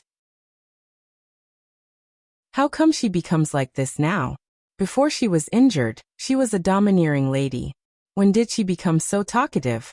Lin Luoran suspects that Baojia has been led astray by her mother. Stop. You have the nature of water and wood. I will leave this difficult task to you. You don't even need to water the plants. You can benefit the people of the state of Wuxia alone. Baojia's eyes are shining. In fact, she says so much because she is envious of Lin Luoran's awesome spell. As for the fact that she has the nature of water and wood, Baojia has already asked the old Taoist in the Qingqing Taoist temple to identify her. If one day, she can make everything grow. While Baojia is immersed in her dream, Lin Luoran bursts into laughter. Sister Baojia, you must be dreaming again. If you don't practice hard, you won't be able to do that even after 10 years. Baojia knows that Lin Luoran is encouraging her. She hums and ignores it. It's almost noon. Baojia takes Mrs. Lin's hand to prepare lunch. Lin Luoran smiles and shakes her head. She notices that Luodong is looking at her with curiosity. Lin Luoran wonders if she should test whether he has the Taoist root or not. However, no matter whether he has the Taoist root or not, Lin Luoran's first priority is to solve his autism. Lin Luoran pulls Luodong up and shushes him. She whispers, "Let's go. I'll take you to plant trees." Luodong blinks and follows Lin Luoran to the back of the villa. Luodong is wondering why Lin Luoran is being so mysterious about planting trees. Lin Luoran digs 2 big holes on the side of the villa and disappears in front of Luodong. Luodong is so anxious that he is about to inform his parents. However, Lin Luoran shows up in front of Luodong with a peach tree in her hand. In fact, there is nothing strange about a peach tree. What is strange is that no one plants a peach tree with red and big peaches on it. Watching Lin Luoran planting trees and picking a peach to eat, the little boy feels that his worldview is overturned again. Even though he is autistic, he can't hold it anymore. After thinking for a while, he rushes into the house, ready to talk to Baojia, who has been nice to him in the past 3 months, about such a strange thing. When Luodong runs into the house, a head pops out of the iron gate of the villa. Young Taoist and has a baby face. Although he is handsome, he is a little jumpy in his Taoist robe. "Excuse me, is Sister Lin here?" Baojia doesn't know that it is his birthday until his mom calls him today.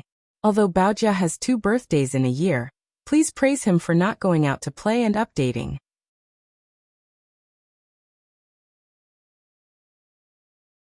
Chapter 139. At that time, Lin Luoran is burying the soil with her feet. Her casual shoes are covered with yellow mud. She looks up and sees a handsome little Taoist looking at the door. He must be a cultivator if he can get to her without her noticing. "I'm flattered. My family name is Lin. Taoist, are you here for me?" Lin Luoran looks at him gracefully. She can't tell how old he is, but the cultivator in the Taoist robe must be from the Qingqing Taoist temple in the back of the mountain. "Sister Lin, I'm flattered. You can just call me in." Young Taoist is like Li Xier. He grew up in the mountains. Although tourism is developed, tourists are not allowed to go to the small Taoist temple where he lives. Except for Baojia, young Taoist rarely sees young girls. Seeing Lin Luoran smiling at him, he blushes suspiciously. Why doesn't he have a Taoist name? Lin Luoran is surprised that doesn't call himself "poor Taoist" or something like that. However, she still salutes back. After confirming Lin Luoran's identity, young Taoist presents a small wooden box to her. He says, "Sister Lin, the Taoist temple heard that you are safe now. So the Taoist temple asked me to give you a small gift. Please accept it." His genteel words are embarrassing. Young Taoist doesn't want to say it, but his forehead is still hurting. He is afraid that his master will hurt him again. Therefore, he has to say it like he is reciting from a book. A small gift? Lin Luoran blushes. After all, the superior of Qingqing Taoist Temple has taken care of the Lin family. She hasn't even bought a gift yet, but the superior of Qingqing Taoist Temple has sent her a congratulatory gift. Even though the superior of Qingqing Taoist Temple may have some ulterior motives, he is really nice to her. Thinking of this, Lin Luoran takes the wooden box in a hurry. Young Taoist and finds that Lin Luoran is easy to talk to, so he is less restrained. He says, Sister Lin, the Taoist temple has informed others about your return last night. Please don't blame us for being nosy. She has been missing for more than 2 months. When Guanjing and Li Xier must be worried about her. Goldie has also been away from her. She wonders if it has caused trouble for others. Last night, Mrs. Lin said that Sister Wang and her husband often called to say hello to her. At that time, Baojia didn't tell them the address of the Lin family for the sake of their safety. Now that she is back, it is time to invite them to a gathering. Young Masterin is here? Hearing people talking in the yard, Mrs. Lin comes out in an apron. Seeing it is young Masterin, who Mrs. Lin always wants to show off her cooking skills. Mrs. Lin smiles happily and asks him to stay for lunch. Seeing that her mother is in a good mood, Lin Luoran calls Wang Miao, Yi and her husband. They live in our city, and it won't take them long to get to Mount Qingcheng. Lin Luoran decides to have a party with her friends. Seeing that Luodong is in a good mood, and finally shows his childish side, they go to the 2 transplanted peach trees together. Lin Luoran lets them do as they please. The outside world is different from the space where ripe peaches can be left unpicked. However, these peaches are ripe. If they don't eat them soon, the fruit will fall. Hearing Lin Luoran's voice, Wang Miao Yi is very happy. Lin Luoran feels that Wang Miao Yi is sobbing and she is worried that something bad has happened to her family. However, Wang Miao Yi's voice is full of joy. Fatty Chui promises that he will be there within an hour. Lin Luoran smiles and goes to cook with Mrs. Lin. Lunch in the Lin family is bound to be a sumptuous one. Young Master and is obviously more qualified to be a foodie than the whole Lin family. Hearing that his friends are coming, he takes Luodong to the mountain. Within half an hour he comes back with 2 rabbits and a colorful pheasant. Luodong even carries a small basket of wild mushrooms in his clothes. It seems that An has not only found the ingredients, but also prepared the side dishes. The salmon that Lin Luoran brought back from Norway is fresh in the space. It is even purer than those high-end Japanese restaurants that claim to have flown in by air. Baojia secretly eats some of the salmon before it is served. The pheasant is stewed with mushrooms, the rabbit is chopped and stir-fried, and the seal is barbecued. Even Baojia can't help but murmur that the table is full of wild game. Not to mention the vegetarian dishes, the leek in the space is delicious enough to fry an egg. Mrs. Lin is not sure whether the eggplant that Lin Luoran makes is better to make eggplant with garlic sauce or braised eggplant with oil. Looking at the high-grade ingredients with reiki all over the place, young Masterin is so itchy that he doesn't know where to put them. However, Mrs. Lin wants to show off and forbids him from cooking. Young Masterin can't help but scratch his ears and rub his nose. He feels that watching the high-grade ingredients being put into the pot without being able to cook is 100 times more painful than being beaten by his master. When the dishes are almost ready, Lin Luoran secretly hides in the basement. She already has an idea of what to give the superior of Qingqing Taoist Temple. However, the gift box is not ready yet, so she has to hurry. Baojia moves all the raw stones she won from gambling in Rueli, including the 2 stones she bought in Panjiayuan in the capital. Baojia piles them up in the basement. Lin Luoran picks a raw stone which is as big as a bowl, and is about 20 centimeters long. She doesn't need to use the machine at all. The sharpness of the spell of gold is much better than that of a cutting machine. When Lin Luoran neatly unwraps the jade and carves it into 3 jade bottles of the same size, Mrs. Lin announces that dinner is ready. Lin Luoran takes out the monkey wine from her space and fills 3 different spirit wines with different ages into the jade bottles. Lin Luoran finds a piece of red ribbon to tie the bottles, which adds a bit of nobility. Although this piece of jade is not very good, no one in the mortal world would use it to carve wine bottles. Lin Luoran doesn't want to waste the reiki of the monkey wine. It's just that everyone knows that the Reiki on the earth can be locked by jade. Outside Lin Luoran's space, even the best monkey wine will lose its Reiki and become ordinary wine. The gift sent by the superior of Qingqing Taoist Temple to Lin Luoran is in a wooden box. Lin Luoran does the same thing. She finds a piece of wood and carves a bigger box. She spreads the silk cloth on the box and puts the 3 jade bottles in it. After thinking for a while, Lin Luoran weaves a small basket with willow twigs and puts the peaches she picked from the space in it. Mrs. Lin has urged Lin Luoran to have dinner several times. Lin Luoran doesn't dare to disobey. She has prepared a gift in return, so she goes to wash her hands. With the sound of a car engine, Lin sees a familiar Hummer through the iron fence. Sister Wang and her husband have arrived. Lin Luoran rushes out to pick them up. Fatty Chui gets out of the driver's seat. He is still fat and his face is ruddy, which makes him look wretched. He runs to the other side and opens the door of the passenger seat in a flattering way. Lin Luoran wonders why Wang Miao is so ladylike today. Then she sees a beautiful woman in her 30s getting out of the door of the passenger seat. She is wearing a well-tailored beige dress. Her skin is not very white, but definitely not dark. She is slim and full of mature charm. Is this Sister Wang? Lin Luoran is even more surprised than when she saw her parents.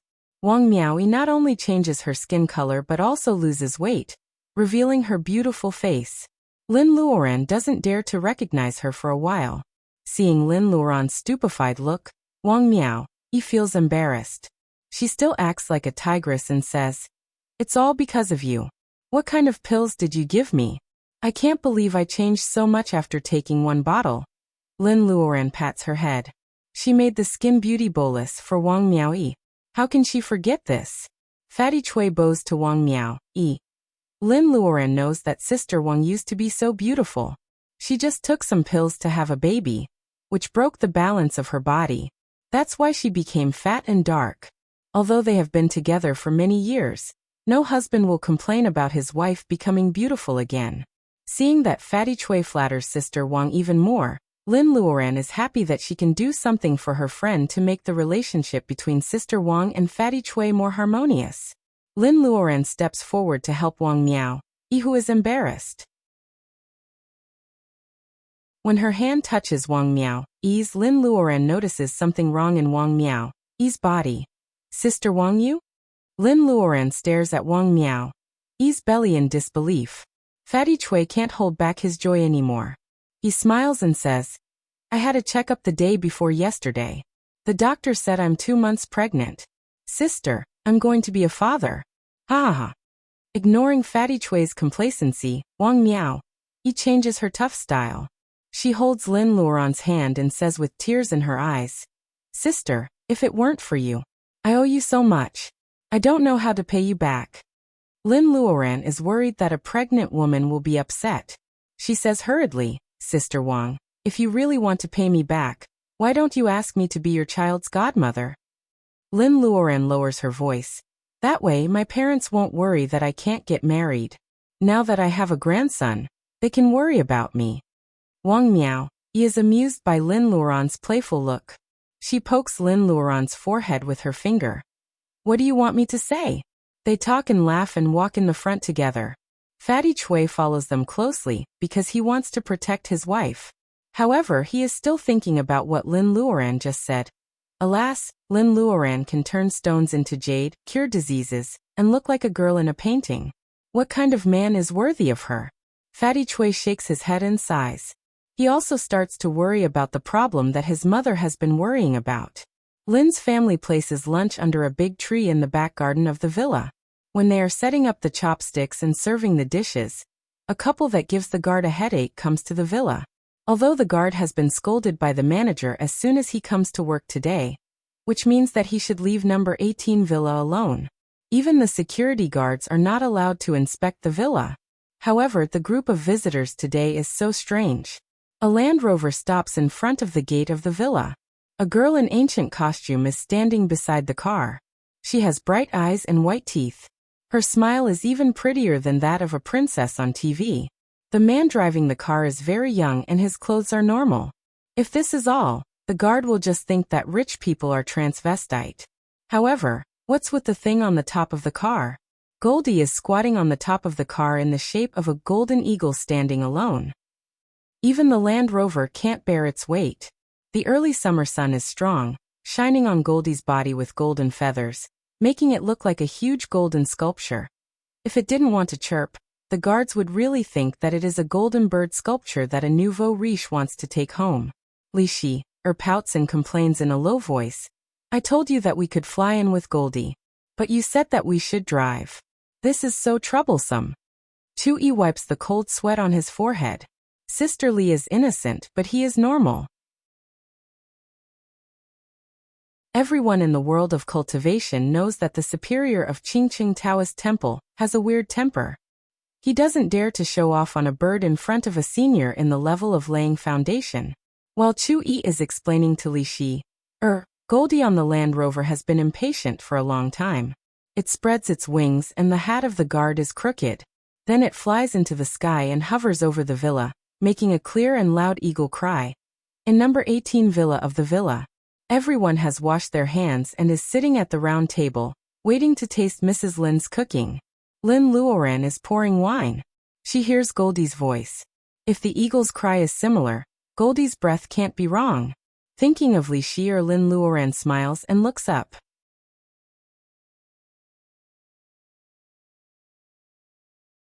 Chapter 140. Goldie flies over the villa. At this time, it is not midsummer, so there are not many guests who come to avoid the summer. Only in the number 7 villa, there is a room with the smell of disinfectant. On the balcony, an old man covered with age spots is wearing a hospital gown and basking in the sun. Seeing Goldie's handsome body, his drooping eyelids show a look of surprise. He picks up the phone next to him and dials a number with trembling hands. Master, I have found the strange beast you mentioned. A golden hawk with a wingspan of 7 or 8 meters. It is definitely a species that I have never seen before. The old man on the other side of the phone keeps nodding his head and saying yes. After hanging up the phone, the old man in hospital gown calls a bodyguard who is on standby downstairs and whispers a few words to him. The old man is still excited until the bodyguard goes downstairs. Chairman, it's time to take your medicine. A female housekeeper in her 40s walked up with a crystal plate. There was a small piece of red jelly in the small cup. The old man's excitement was washed away by half. He swallowed the red jelly with a look of disgust. His Adam's apple made a hissing sound. It will work this time. I don't have to endure such a life anymore. The old man in the ward feels better after eating the jelly. He signs several important contracts and starts to sunbathe on the balcony again. Lin Luoran's spiritual mind can only cover a few hundred meters. Every villa is far away from each other, so she knows nothing about what is happening in number 7 villa. At this moment, the whole Lin family is immersed in the madness brought by Goldie. Human beings have always dreamed of flying since ancient times. Even with Lin Luoran's personal ability, she can't fly without external help, let alone her parents and Baojia. In fact, Lin Luoran's turning stone into jade, Master Jia's favor, Mu Tiannan's Reiki jade, the skin beauty bolus that Lin Luoran made for Wang Miao, and the villa in front of them, which is said to be the new house of the Lin family. Wang Miao, and Lin Luoran have known that this girl is not an ordinary person. But no matter what, it is not as shocking as this moment. Lin Luoran said that this magnificent golden hawk is her mount, and it can carry people in the sky. Immortals came on cranes. This was an unforgettable impression in Wuxia mythology. What was the difference between riding a hawk and riding a crane? Even if he doesn't believe it, Lin Luoran's identity is obvious. Baojia wants to enjoy herself on the spot, but Lin Luoran stops her because it is too conspicuous in the daytime. Xiaojin tilted its head and looked at everyone. It didn't understand why these people always looked at it with their red eyes. It was so creepy. Looking at the yard, there are only 2 peach trees. Goldie is very familiar with the smell, so it walks away to eat the peaches, leaving the crowd with their eyes wide open. 10 minutes later, Li Shi and the others arrive. Wang Miao. He is surprised to see Li Shi in a tang suit. Her mouth, which has not closed a moment ago, is still wide open in astonishment. Li Shi and Baojia have prepared gifts for Mr. and Mrs. Lin. Even Baojia and Luodong have received gifts. Li Shi finally has the time to look at Lin Luoran with red eyes. Miss Lin has been missing for more than 2 months. Many people say that she can't be alive. Only brother one Lin Luoran and Chu Yi believe that she is still alive. Days go by. When Li Shi is about to lose hope, the school receives a message from the superior of the Qingqing Taoist Temple. Miss Lin has returned safely. Chu Yi came by plane, but Li Shi was carried by Goldie. If brother Wen were not on a mission abroad, he would have come as well. Hearing Li Shi's words, Lin Luoran says to herself that she is doomed. Sure enough, Mrs. Lin, who has sharp ears, heard every word. She starts to interrogate Lin Luoran about her disappearance. Li Shi sticks out her tongue. She knows that she is in trouble. In order to cover up her mistake, Li Shi remembers that Goldie just left her and Chewy alone. She casts a spell called Betrayal, and the golden needles are shot at Goldie, who is eating peaches like rain. Li Shi has never thought that Wang Miao, Yi and her husband are among the people here, who are ignorant of the situation. Seeing the gold needles shooting at the eagle, which is said to be able to fly with people, and then bounce back by the eagle's wings, Li Shi in a tang suit dodges awkwardly. Wang Miao, Yi feels that she is in a movie theater, and it is showing an Oriental fantasy film. Sister Wang, I'll explain it to you when I have time. Li Shi wants to teach Goldie a lesson. Lin Luoran feels like her shoulders are about to break. She whispers to Wang Miao, Yi, and tells the others that dinner is ready. Wang Miao, Yi and Fatty Chui calm down, and take a sip of the amber-colored wine in front of each of them. They feel very comfortable, knowing that they are waiting for another explanation from Lin Luoran. Lin Luoran is not being stingy. Ordinary people can only drink 1 glass of this spirit wine. Even young Master Li Shi and Chewy can't digest the spirit wine immediately. Therefore, each of them can only drink a small glass of it. Goldie, on the other hand, finally finds something it is interested in besides peaches. It pesters Lin Luoran to pour it a big bowl of the spirit wine and drinks it up. Young Master is frustrated. As a wood cultivator, no one knows better than him how many spirit herbs are needed to make this kind of spirit wine, and how much energy is needed to balance the violent Reiki. Goldie is so lucky. After eating this sumptuous feast with ingredients from all over the world, young Taoist had to go back to report on his mission. He did not dare to stay for long. Li Shi drags Lin Luoran's sleeves and insists on staying. Lin Luoran can't ask her to stay while Chewy leaves, so they both stay. Seeing that this cute girl in ancient clothes has a lot to say, Wang Miao, Yi has to keep all the questions in her heart. She tells Fatty Chui that she has something to do and they have to go back first. Lin Luoran doesn't know what to say. She has to figure out what to say and what not to say, so she doesn't ask them to stay. She walks them to the car and then comes back to deal with Li Shi, who is rushing to wash the dishes but has already broken 2 plates. Young Master walks on the mountain path with a basket of peaches in his left hand and a wooden box in his right hand. He doesn't care about Lin Luoran's gift, but he is jealous of Goldie, who wastes the spirit wine and peaches. If Goldie's meat is not so hard to kill, young Master who is crazy about cooking, may also want to eat this rare ingredient. Fatty Chui drives out of the villa and sees Wang Miao, Yi sitting in the passenger seat in a daze. He pushes her gently. Wang Miao, Yi comes to herself and says something that makes Fatty Chui laugh. I'm not satisfied if I don't fly on Goldie once in my life.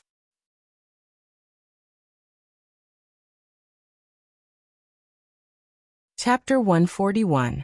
Young Master returns to the Taoist temple. A younger fellow apprentice has been waiting for him at the door. The younger fellow apprentice is afraid that will sneak into the kitchen again. The Taoist name of Qingqing Taoist Temple is Huizhu. At this time, the world of cultivation is declining. There are only 5 known cultivators in the level of laying foundation, and he is one of them. Taoist Huizhu is 105 years old, and he is in the later stage of laying foundation. He is the most powerful cultivator in the state of Wuxia.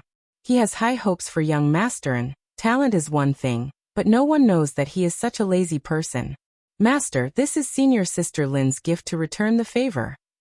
Young Taoist Master held the wooden box and the fruit basket and retreated to the side quietly. Huizhu's room is very simple. Except for a stone bed for meditation, there is a valuable incense burner on the table. At this time, the incense burner was emitting green smoke, and there was a peaceful and elegant fragrance in the room. The white paper window was not closed, and outside the window was a cage of green bamboo swaying with the mountain breeze. It was indeed a pleasant mountain residence. In fact, young Master knows that the incense burner is made from the plants in the mountain by himself. It is not valuable at all. This beautiful temple is an heirloom, not a property of his. Cultivators, like Li Shier's school, live in the mountain. One Guanjing's family is a big family in the center of Chuan province. The descendants of Master Gua are also important officials in the military and government. The Mu family has a huge amount of money. Many cultivation resources are bought from the secular world. The Lin family is a new upstart cultivator. In a short time, they have accumulated a lot of wealth that ordinary people can't get in a lifetime. Only Qingqing Taoist Huizhu, who is known as the most powerful cultivator in the state of Wuxia, lives a herbivorous life and guards the small yards of the Qingqing Taoist temple. Living in the mountains, he has been out of touch with the secular world for a long time. Do you remember what you saw and ate when you went there? Huizhu doesn't check the gifts. Instead, he asks him first. Young Master tilts his head and thinks for a while. Then he tells him what happened in the yard of Lin's family. Iron thorns were hard to find in the secular world, but Shaoan had seen them in ancient books. The seeds of the vegetables planted by Lin's family are buried in the soil. The thin layer of soil can't stop him from sensing wood reiki. The vegetable seeds are full of reiki, which means that they are not ordinary.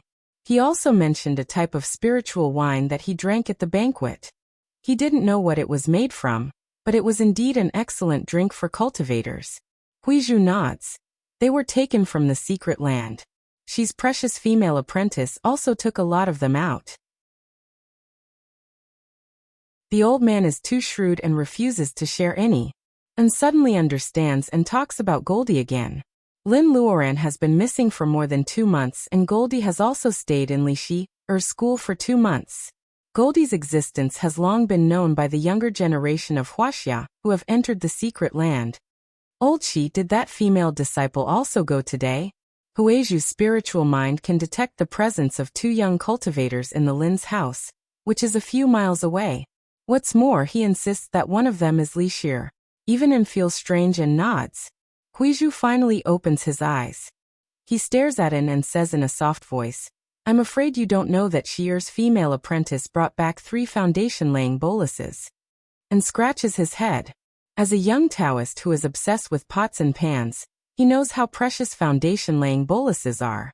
However, what does bringing back foundation-laying boluses have anything to do with Li Shier's visit? Old Taoist Huizhu looks calm and says with a smile, "The 3 foundation-laying boluses are in a stalemate.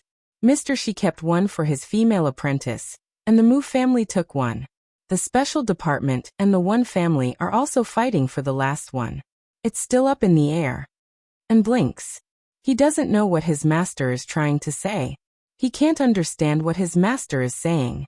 She values this female apprentice of the School of Gold very much. Before, he would never let her go down the mountain to be stained with dust. This time, as soon as he heard that the girl came back safely, the female apprentice arrived the next day. Without Shi's permission, how dare she go down the mountain?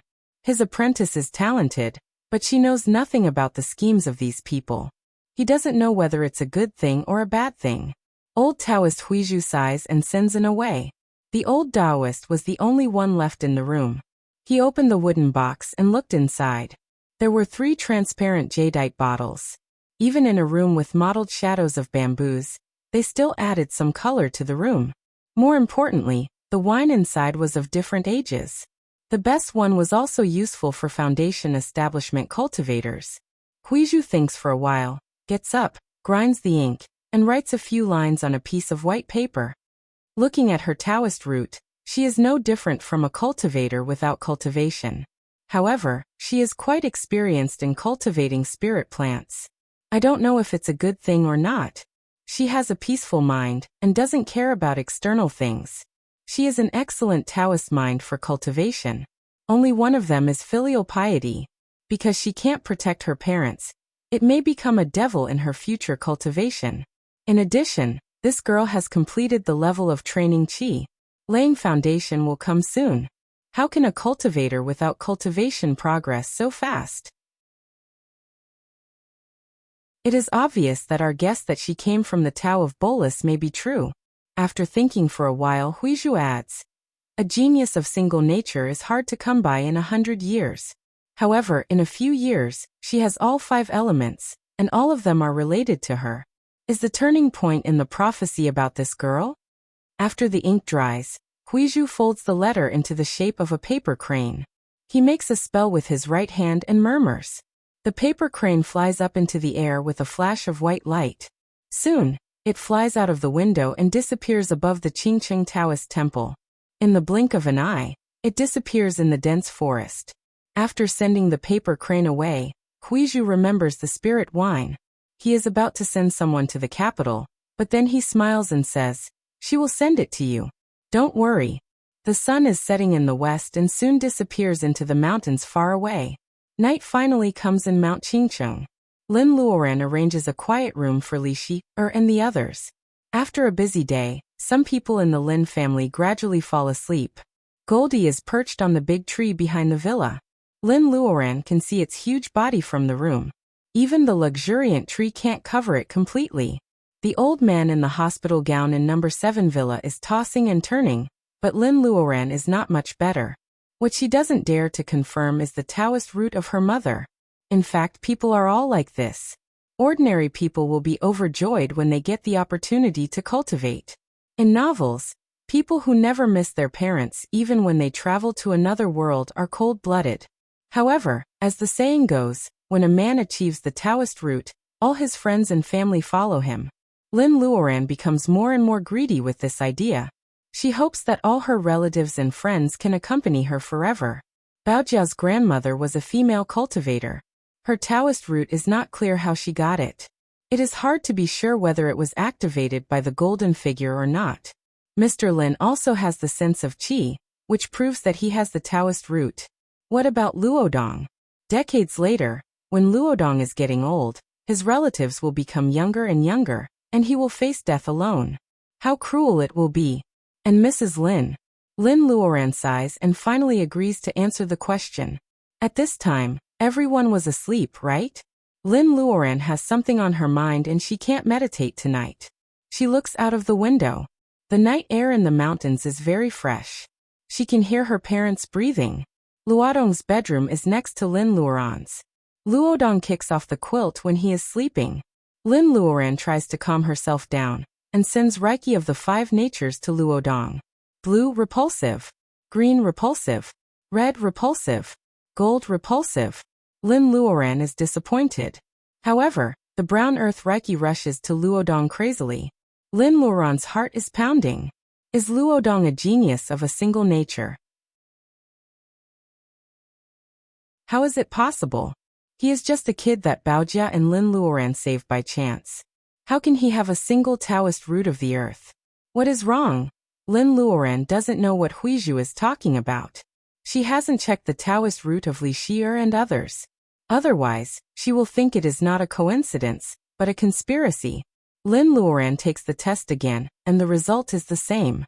The sudden ecstasy washes away her worries. She floats to her parents' bedroom with the colorful lights.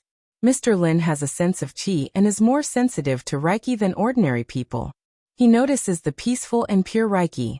As he breathes, the brown, gold, and green Reiki are resonating with him. The Taoist root of 3 natures? It is not good, but it is not the worst either.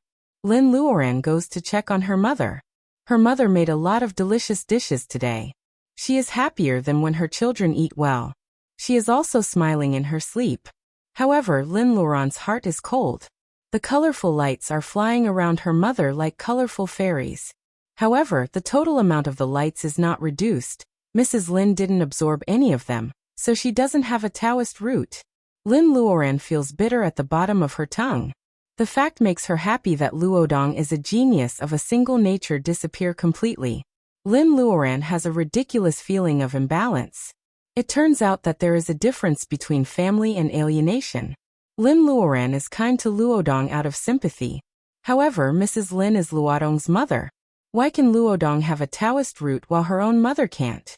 The moon waxes and wanes, and people have joys and sorrows. Lin Luoran understands all these, but she only understands it when she is talking to others, not herself. Lin Luoran doesn't know that she can't accept the result that it is impossible to have a Taoist root. Lin Luoran's mind is fluctuating so much that all the items on the table near her are shaking. Bang! A small wooden box falls to the ground and breaks into 2 pieces. Lin Luoran's attention is attracted by the box. The items on the table finally return to normal. In the broken wooden box, there is a yellowed book. Lin Luoran can see some big black words clearly under the moonlight. Chronicle of the 9 Provinces? Lin Luoran looks at the small wooden box. This is the gift from the superior of Qingqing Taoist Temple.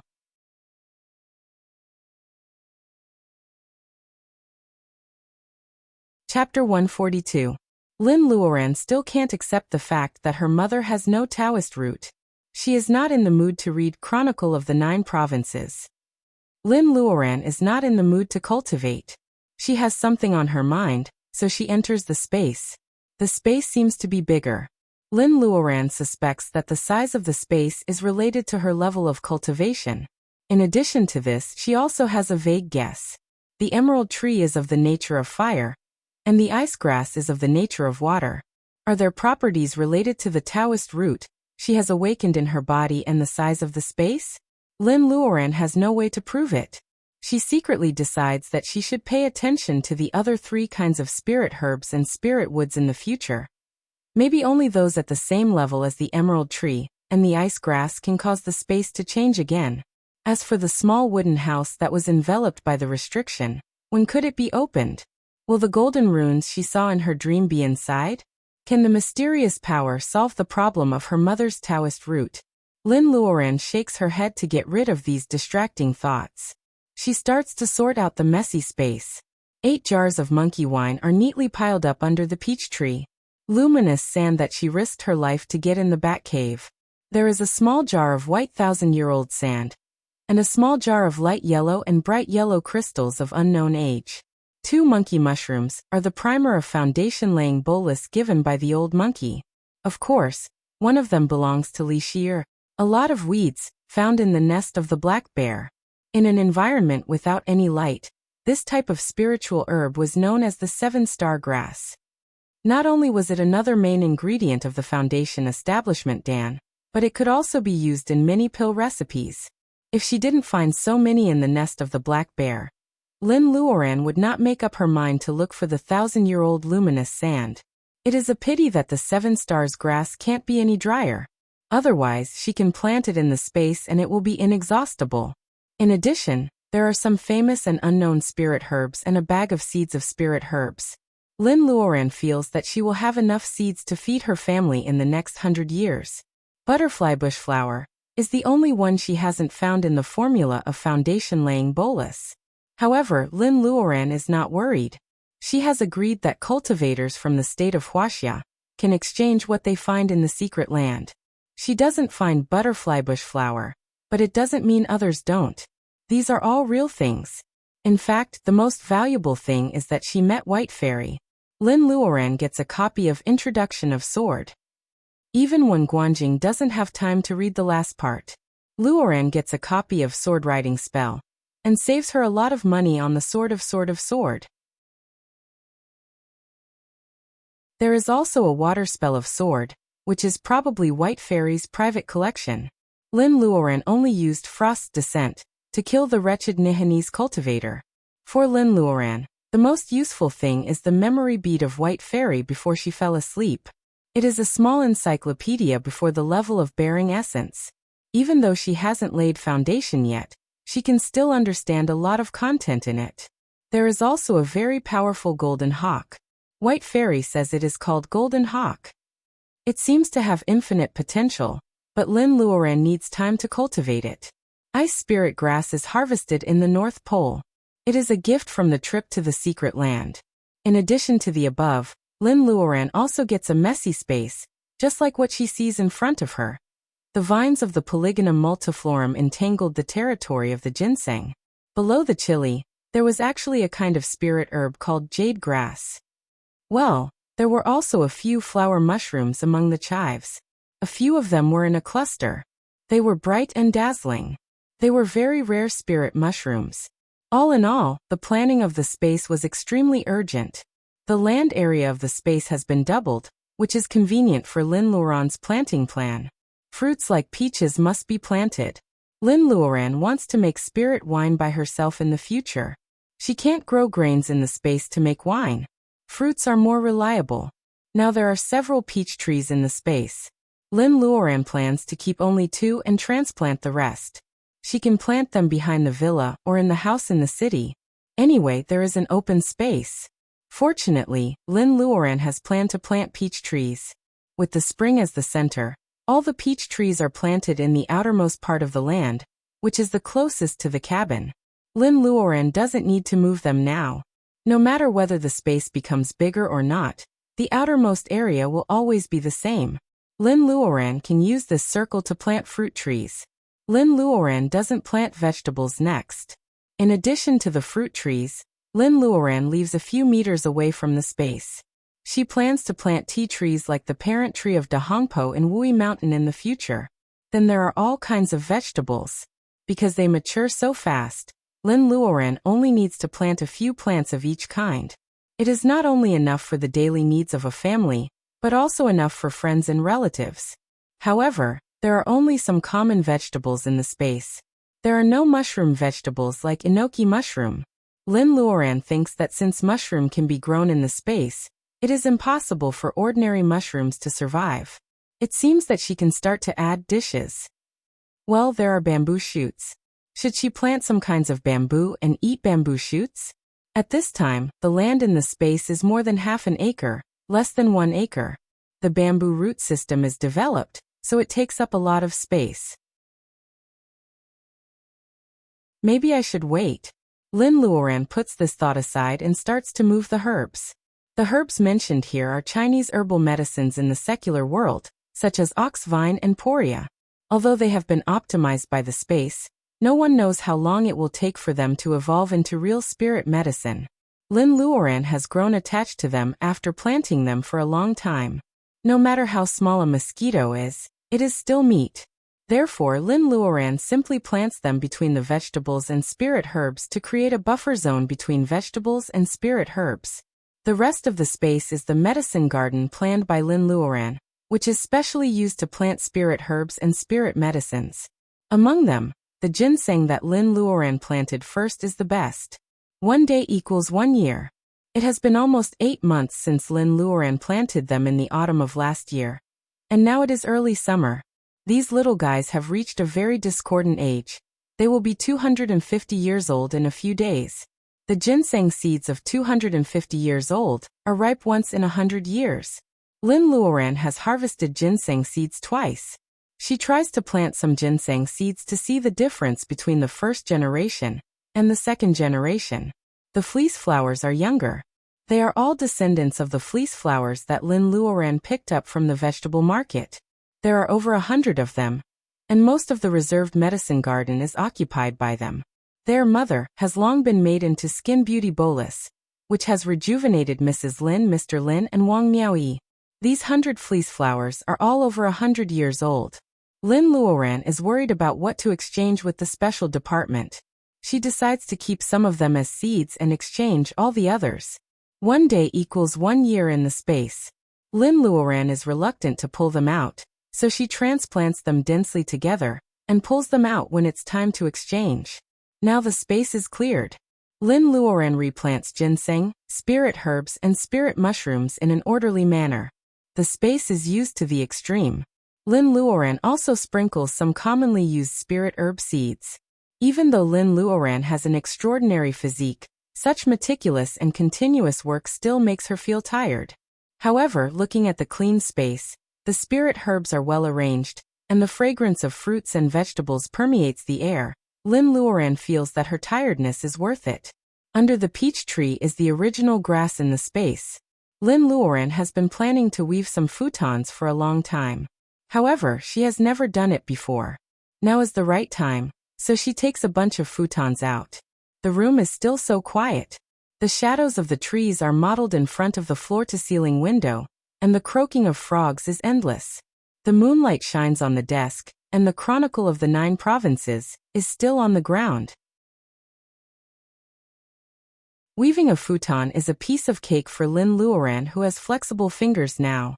She can do it by feeling. Her hands are occupied, so her eyes are free. Lin Luoran picks up the book and spreads it on the desk. The cover of the book is yellowed, but the pages are not damaged because of the perfect preservation. Lin Luoran carefully opens the book with her fingers. There is only a small line of words on the cover. I am 480 years old, but I haven't reached the late stage of bearing essence. It is impossible for me to reach the level of gathering vitality. I don't want to waste the rest of my life, so I travel the 9 provinces for 20 years.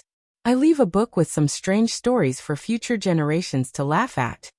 It is signed in the 3rd year of Ming Jingde, and the author is Nanling Hermit. Is this a travel book written by a senior in the level of bearing essence? Why didn't he use the jade map? Instead, he chose a paper book. Lin Luoran is interested in it. While weaving a futon, she opens the Chronicle of the 9 Provinces, which is thicker than a brick. The more she reads, the more she feels it is interesting. For example, in the 14th sentence, Nanling Hermit is curious about the blue pearl mermaid's tears, which is loved by female cultivators. There hasn't been a new one for hundreds of years, so he wants to find the mermaid who can turn tears into pearls. He searched the entire East Ocean, but he only found a skeleton that looked like a human and a fish on a lone island. Until the end, Southern Mountain Hermit did not know if mermaids really existed in this world, or if it was just a rumor in the cultivation world. In the 53rd sentence, Nanling Hermit once watched the tide from the top of Yayang Tower. Suddenly, the weather changed and a golden carp jumped out of the water. The waves gradually turned into the shape of a gate. Nanling Hermit thinks that he saw the legendary carp jumping over the Dragon Gate. When he is fascinated by it, dark clouds suddenly fall from the sky and the water of Dongting Lake tumbles. The golden carp is struck by lightning and falls into the waves, never to jump again. The gate gradually disappears. Nanling Hermit feels it is a pity. He wants to find the golden carp again, but it has already disappeared. There is a line of vermilion comments at the end of the text. Is there a dragon palace under the lake? Lin Luoran doesn't know who wrote this comment, but she also yearns for it. Does the ancient totem of the Wuxia people really exist? Nanling Hermit's writing style is also good. His travel notes are memorable. Lin Luoran is busy weaving a rush cushion, so she can't finish the book tonight. She turns to the last chapter. Penglai Beyond the Sea. Penglai? It is said that it is a fairy mountain overseas. Nanling Hermit also writes it, which means it is not a common legend. Lin Luoran reads carefully and gradually forgets what she is doing.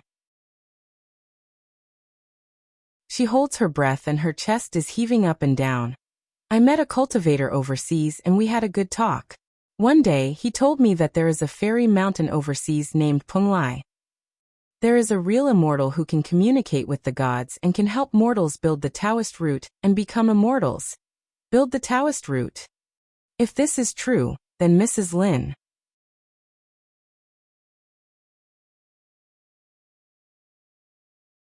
Chapter 143.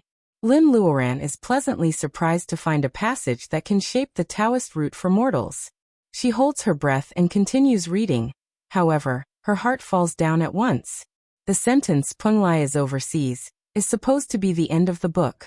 Lin Luoran is reading the second last page of the book. The rest of the book is so broken that she can't even see the characters. Lin Luoran doesn't know what is written after the road to becoming immortals. Putting down the book, Lin Luoran keeps telling herself to calm down. The whole book is intact. Why is the last page blurred? Is it man-made or natural? If it's the former, what is the purpose? Commander Qin once said that because of the Taoist root, cultivators in the world of cultivation will not marry mortals. The crazy Taoist doesn't like the Qin family because of the Taoist root. If the Taoist root can really be shaped by a real immortal, why is there no news about it? Has any cultivator ever done this for their blood-related offspring? Is it because their personal ability is too low? Or is it just a legend? Even if ordinary cultivators don't care about family, there must be two exceptions. They must have tried hard for it. Did they succeed? Did they know about the spirit mountain Penglai mentioned in Lingnanlei Buddhist's book? Lin Luoran's personal ability is poor. Even if there is a real immortal, Lin Luoran can't find the entrance to Penglai, alone in the vast sea. Lin Luoran sighs and closes the book. The rush cushion in her hand has already been woven. She sits on the rush cushion and meditates while sorting out her thoughts. The unique fragrance of grass calms her down. Even the knowledgeable white fairy says that she has never seen a divinization cultivator in her 600 years of cultivation. What kind of state can a cultivator be called a real immortal? Lingnanlei Buddhist also wrote that it was a drunken talk of an overseas cultivator. Therefore, the credibility of the last sentence, Penglai is overseas, is too low. Anyway, it gives Lin Luoran a glimmer of hope. If it is for Mrs. Lin, she can find Penglai. How difficult is that? Even if this doesn't work, she still has the bead. As long as she can extend her mother's life, she will have more time to solve this problem. Lin Luoran's depressed mood is lifted up again. Tonight, in just a few hours, her mood was raised to the highest because of Luodong's Taoist root, and then to the lowest because of Mrs. Lin's lack of Taoist root. Now she finally finds an opportunity to calm down. Lin Luoran relaxes and suddenly realizes that she is soaked in sweat, as if she just got out of the water. By the time Lin Luoran comes out of the shower, the sky is already bright. The dark night is over. In the Lin family's villa, sounds gradually came, indicating the arrival of a new day.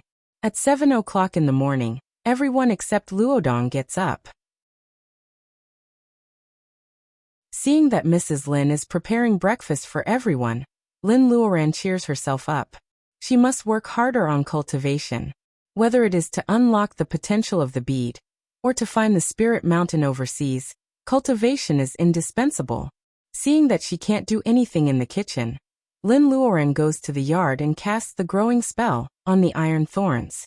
After watering them with wood reiki, thin vines finally grow out of the iron thorns and try to wrap around the iron railings. Lin Luoran is satisfied. In 3 or 4 days, the vines will basically grow and be effective. Junior brother Chu, do you know when and where the deal will be held? Li Shi'er and Baojia are showing off to Mrs. Lin. Only Chu Yi is watering the flowers in the yard. Thinking of the dense fleece flowers in the space, Lin Luoran can't help asking. Chu Yi hurriedly puts down the sprinkler and says, "Sister, it has been more than a month. Don't you know?" He suddenly remembers that Lin Luoran has been missing. Feeling a little embarrassed, he takes the initiative to explain to Lin Luoran. At first, Lin Luoran thought that there must be a trade fair. Hearing that it has been going on for more than a month, Lin Luoran thought that she had missed it, and was very disappointed. However, Chui tells her that it is not what she thought. Where should the trade fair of the world of cultivation be held in the 21st century? A valley with birds chirping and flowers fragrant? That's too old-fashioned. A secret auction? Can't you be more old-fashioned? In the 21st century, everyone had convenience, and everyone couldn't live without it. Other than the internet, there was nothing else. Chui tells Lin Luoran that today's world of cultivation has its own BBS. Users are required to register with their real names. After verifying their identities, they can trade what they need in the BBS. Isn't it fashionable? My dear, they will definitely provide free shipping. Hearing Chu Yi's words, Lin Luoran shivers. Free shipping? Damn tabadir. She used to be cheap and often bought online. Now she has been poisoned by all kinds of intimate relationships. She doesn't expect that she still can't escape from this after becoming a cultivator. Living in a villa in the mountains, a computer is also indispensable. Chui really encourages Lin Luoran to register. The name of the BBS is Tribe for Cultivators. Ordinary people can't find this well-hidden small BBS. Even if they find it, they will think that it is a group of readers who like Xianxia, because the names of those posts are too funny. For example, Chuyi's registered name is Never Angry Chui, and it is verified. Look at his post. Can I meditate while lying down? Real experience of Bermuda Secret Land. This article is serialized. Please don't jump into the trap. Li Shi'er passes by the study and sticks her head in. Seeing that Lin Luoran is on the BBS of Tribe for Cultivators, she loses interest. Lin Luoran asks for the reason. Li Shi tells her that she has been cultivating in the mountains since she was a child. Her master is strict with her. Her master wants her apprentices to keep up with the times, so each of them has a computer. However, the internet is blocked, so they can only access this BBS. Li Shi'er is so bored that she is not interested in this BBS anymore. When Li Shi'er shows Lin Luoran her sock puppet and asks to add her as a friend, Lin Luoran tries not to roll her eyes. Sister Li Shi, or who wants to keep her mistress? She was simply acting cute. No wonder everyone doted on her so much. Seeing Lin Luoran again, Chui feels that Sister Lin is more and more approachable. When Lin Luoran registers, Li Shi'er tells her to call her approachable Sister Lin. Chui nods hard. Lin Luoran has no choice but to type the name into the BBS and kick them out of the study. Lin Luoran submits her registration information and posts a post on the trading board, seeking butterfly bush flower. After a while, someone asks cautiously, "Are you Sister Lin Luoran?" Lin Luoran replies that it is. The BBS is full of many apprentices who have just stepped into the congenital realm and rookies at the early stage of training Qi. "Brother, come and see Sister Lin." "Sister, what is butterfly bush flower?" "Sister, I want to keep you as my mistress. I can warm your bed." Lin Luoran is dazzled by their comments, but she is not angry at all. This is how the internet works. Because of the distance, people will reveal their true selves. Lin Luoran would rather see them like this than to see a group of people being respectful to her. Seeing that they are all chatting, Lin Luoran feels that she might have come at the wrong time. Seeing that no one has butterfly bush flower, Lin Luoran posts another post, pure 100-year-old fleece flower. Lin Luoran goes offline after browsing this very small BBS. After lunch, Lin Luoran is ready to go to the city. Li Xia wants to go with her, but Chui stops her. He is worried that Lin Luoran has something private to do. In fact, Baojia can't stay far away from the city. It is too much for her to take care of her parents in the mountain for 3 months. Lin Luoran takes her to go shopping in the city, which is exactly what Baojia wants. Baojia changes her clothes and gets in the car with Lin Luoran. When Lin Luoran drives the BMW she bought last year and passes by number 7 villa, the old man in hospital gown is losing his temper. "You can't find out the owner of number 18. What's the use of keeping you good-for-nothings?" The bodyguard is in fear. Recently, the chairman is getting more and more hot-tempered. Many colleagues have lost their jobs because of carelessness. However, there is nothing he can do. He can't find out the identity of the owner of number 18 villa who suddenly moved in 3 months ago. Even those invisible rich people who can buy such a villa should have some clues. From time to time, the golden hawk circled over the number 18 villa twice. The old man in hospital gown was envious of it these 2 days. As a businessman, he liked to make plans before taking action. At first glance, he knew that such a bird of prey had a great background. The old man in hospital gown would not act rashly without finding out the owner of the number 18 villa. "Go on. Don't come back if you can't find anything." The middle-aged housekeeper brings the medicine again. The old man in hospital gown smashes a fruit plate and drives the bodyguard out. As soon as he finishes the red fruit jelly, the door is pushed open by a white hand. A woman in her 20s comes in. She takes off her sunglasses and says sweetly, "Grandpa." Seeing that it is his beloved granddaughter, the old man in hospital gown is less angry. "Lil, you haven't come to see me for a few days." Lil helps the old man in hospital gown to sit down. Her makeup is delicate and she looks ready. "Grandpa, you know that I have to take care of the whole company. I'm so busy that I don't even have time to sleep." She takes out some documents and asks the old man to sign. The old man in hospital gown turns them over and frowns. "Acquisition." Lil nods. "The store we want to buy is a century-old store. Even if we don't want it, we can buy it and split it." The old man in hospital gown thinks for a while, and still doesn't sign it. He only says to wait. Seeing that her proposal is rejected, Lil is a little unhappy. She bears it and changes the topic. "Grandpa, why don't I help you find out the owner of number 18 villa? Then you will agree with my proposal. The old man in hospital gown moves his lips. You heard it. Lil is happy. The old man's question clearly means that he agrees. Since she suffered a big setback in Rueli last year, the directors of the company have been increasingly dissatisfied with her. If it weren't for her grandfather who was seriously ill suddenly recovering, the consequences would be really hard to imagine.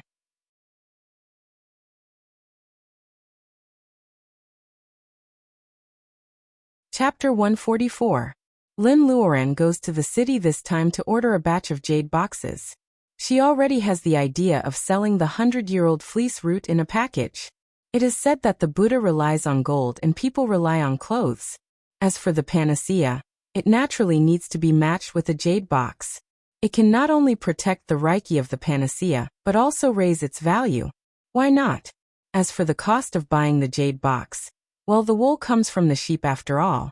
Lin Luoran is not so extravagant that she has to give the fleece flour to the sheep. Therefore, the buyer has to pay for the jade box. Lin Luoran doesn't lack money at the moment. Real estate is one thing. If she really runs out of money, she will sell the Skin Beauty Bolus for her mother and the others. It is said that a bottle of Skin Beauty Bolus contains 24K gold molecules.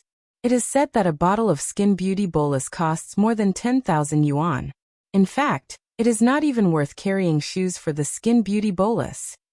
There are so many women in the world who love to be beautiful and rich.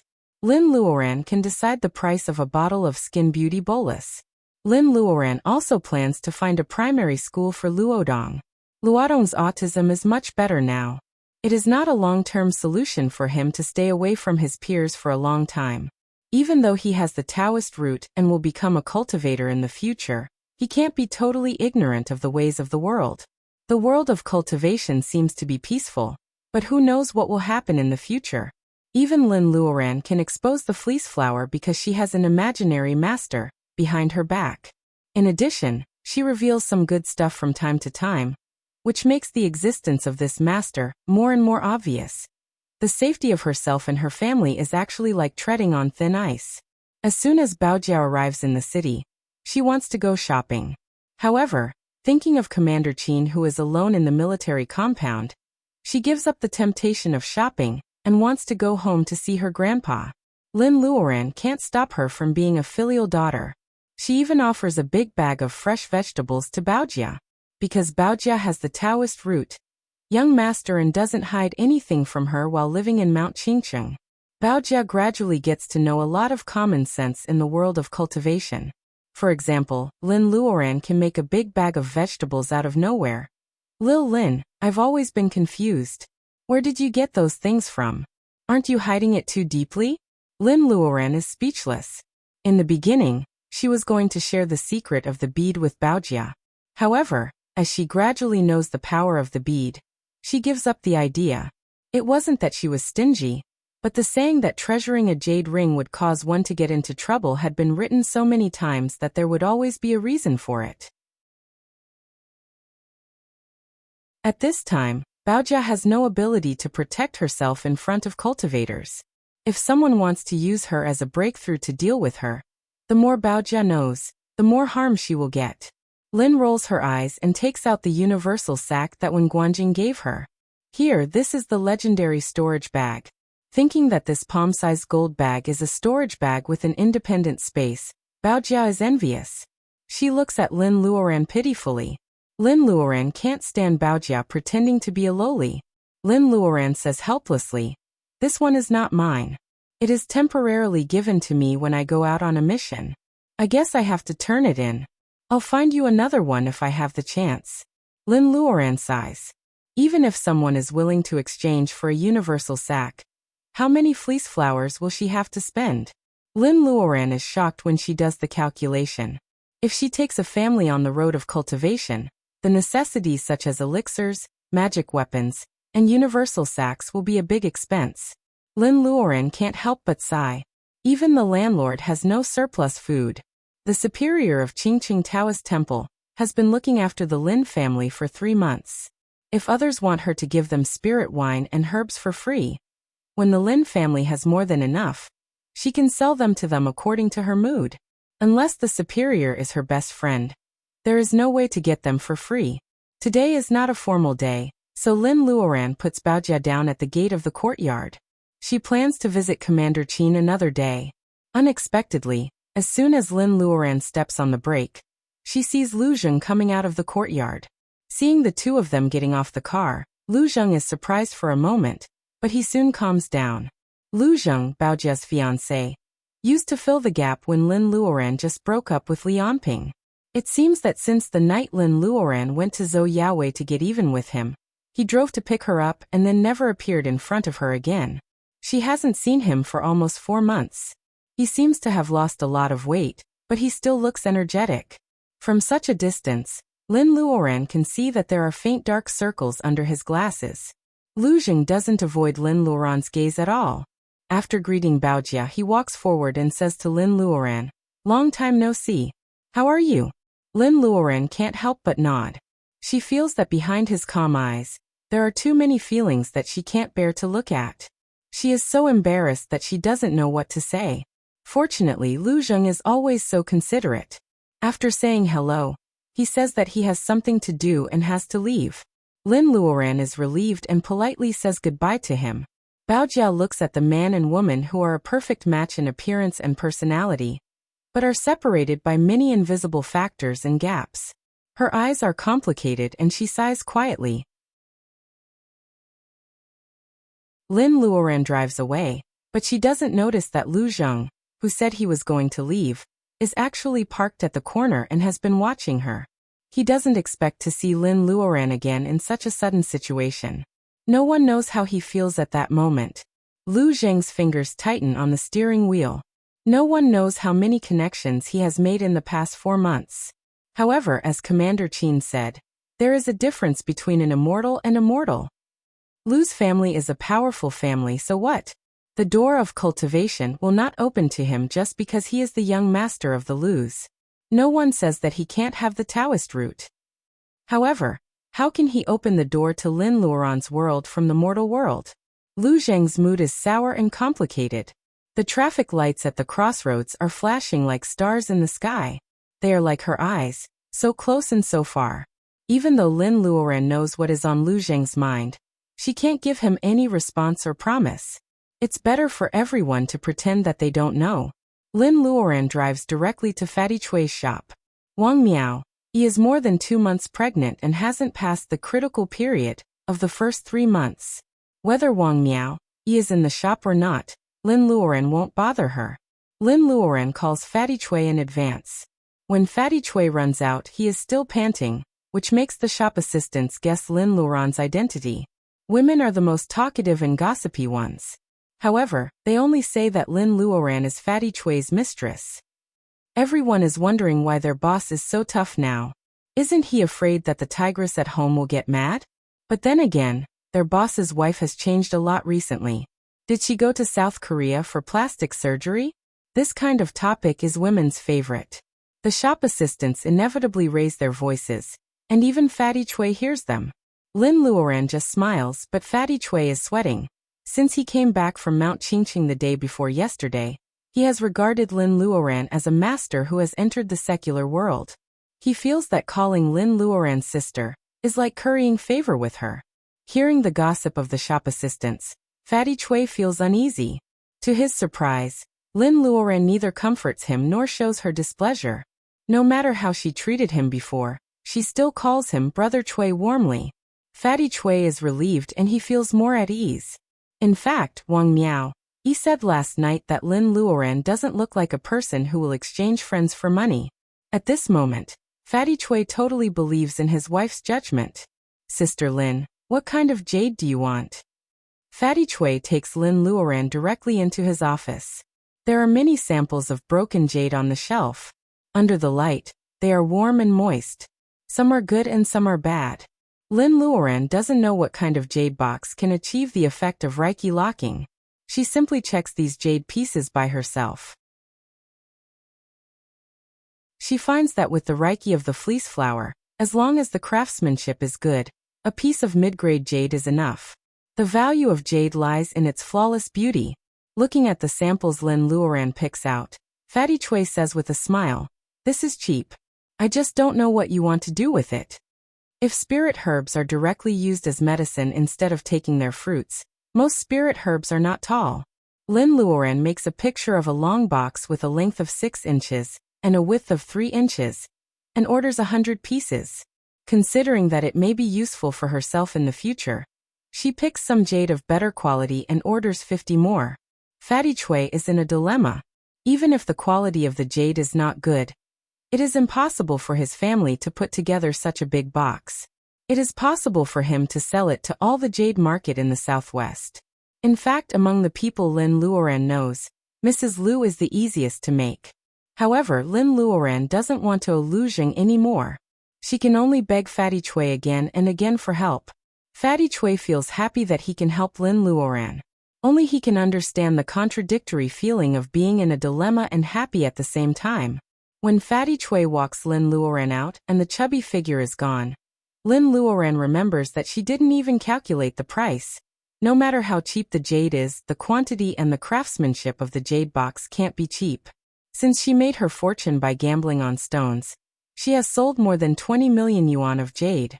Most of it was used to buy Master Jia's old house. The rest of it was used to spend everywhere, including the raw stones she picked up in Rueli and the car. Lin Luoran finds that she doesn't even have 1 million yuan in cash. Obviously, it is not enough to pay for the jade box. Fortunately, she doesn't have to deliver the jade right away, so she still has time to collect money. What if she goes to the BBS to change the price and sells some spirit herbs in Huaxia currency? Lin Luoran recalls the address she found on the internet and goes straight to the elementary school where Luodong is going to study. When Lin Luoran is talking with the director of the school, she will never know that at this moment, in front of the villa in Qingcheng, an old acquaintance is wandering around the Bluestone Pier, thinking about how to find out the history of the Lin family. Ellie is wearing a sports jacket with a towel around her neck and jogging shoes. She looks like a standard sports attire. If it weren't for the power of the early summer sun, Ellie would look like a guest of a villa in the villa, who accidentally jogged into the area of the Lin family's villa. Through the iron fence, a good-looking young man is arguing with a girl in an ancient costume with a flushed face. Rich people nowadays have a lot of eccentricities. Wearing ancient costumes is nothing. Allie conceals the strange feeling in her heart and raises her voice slightly.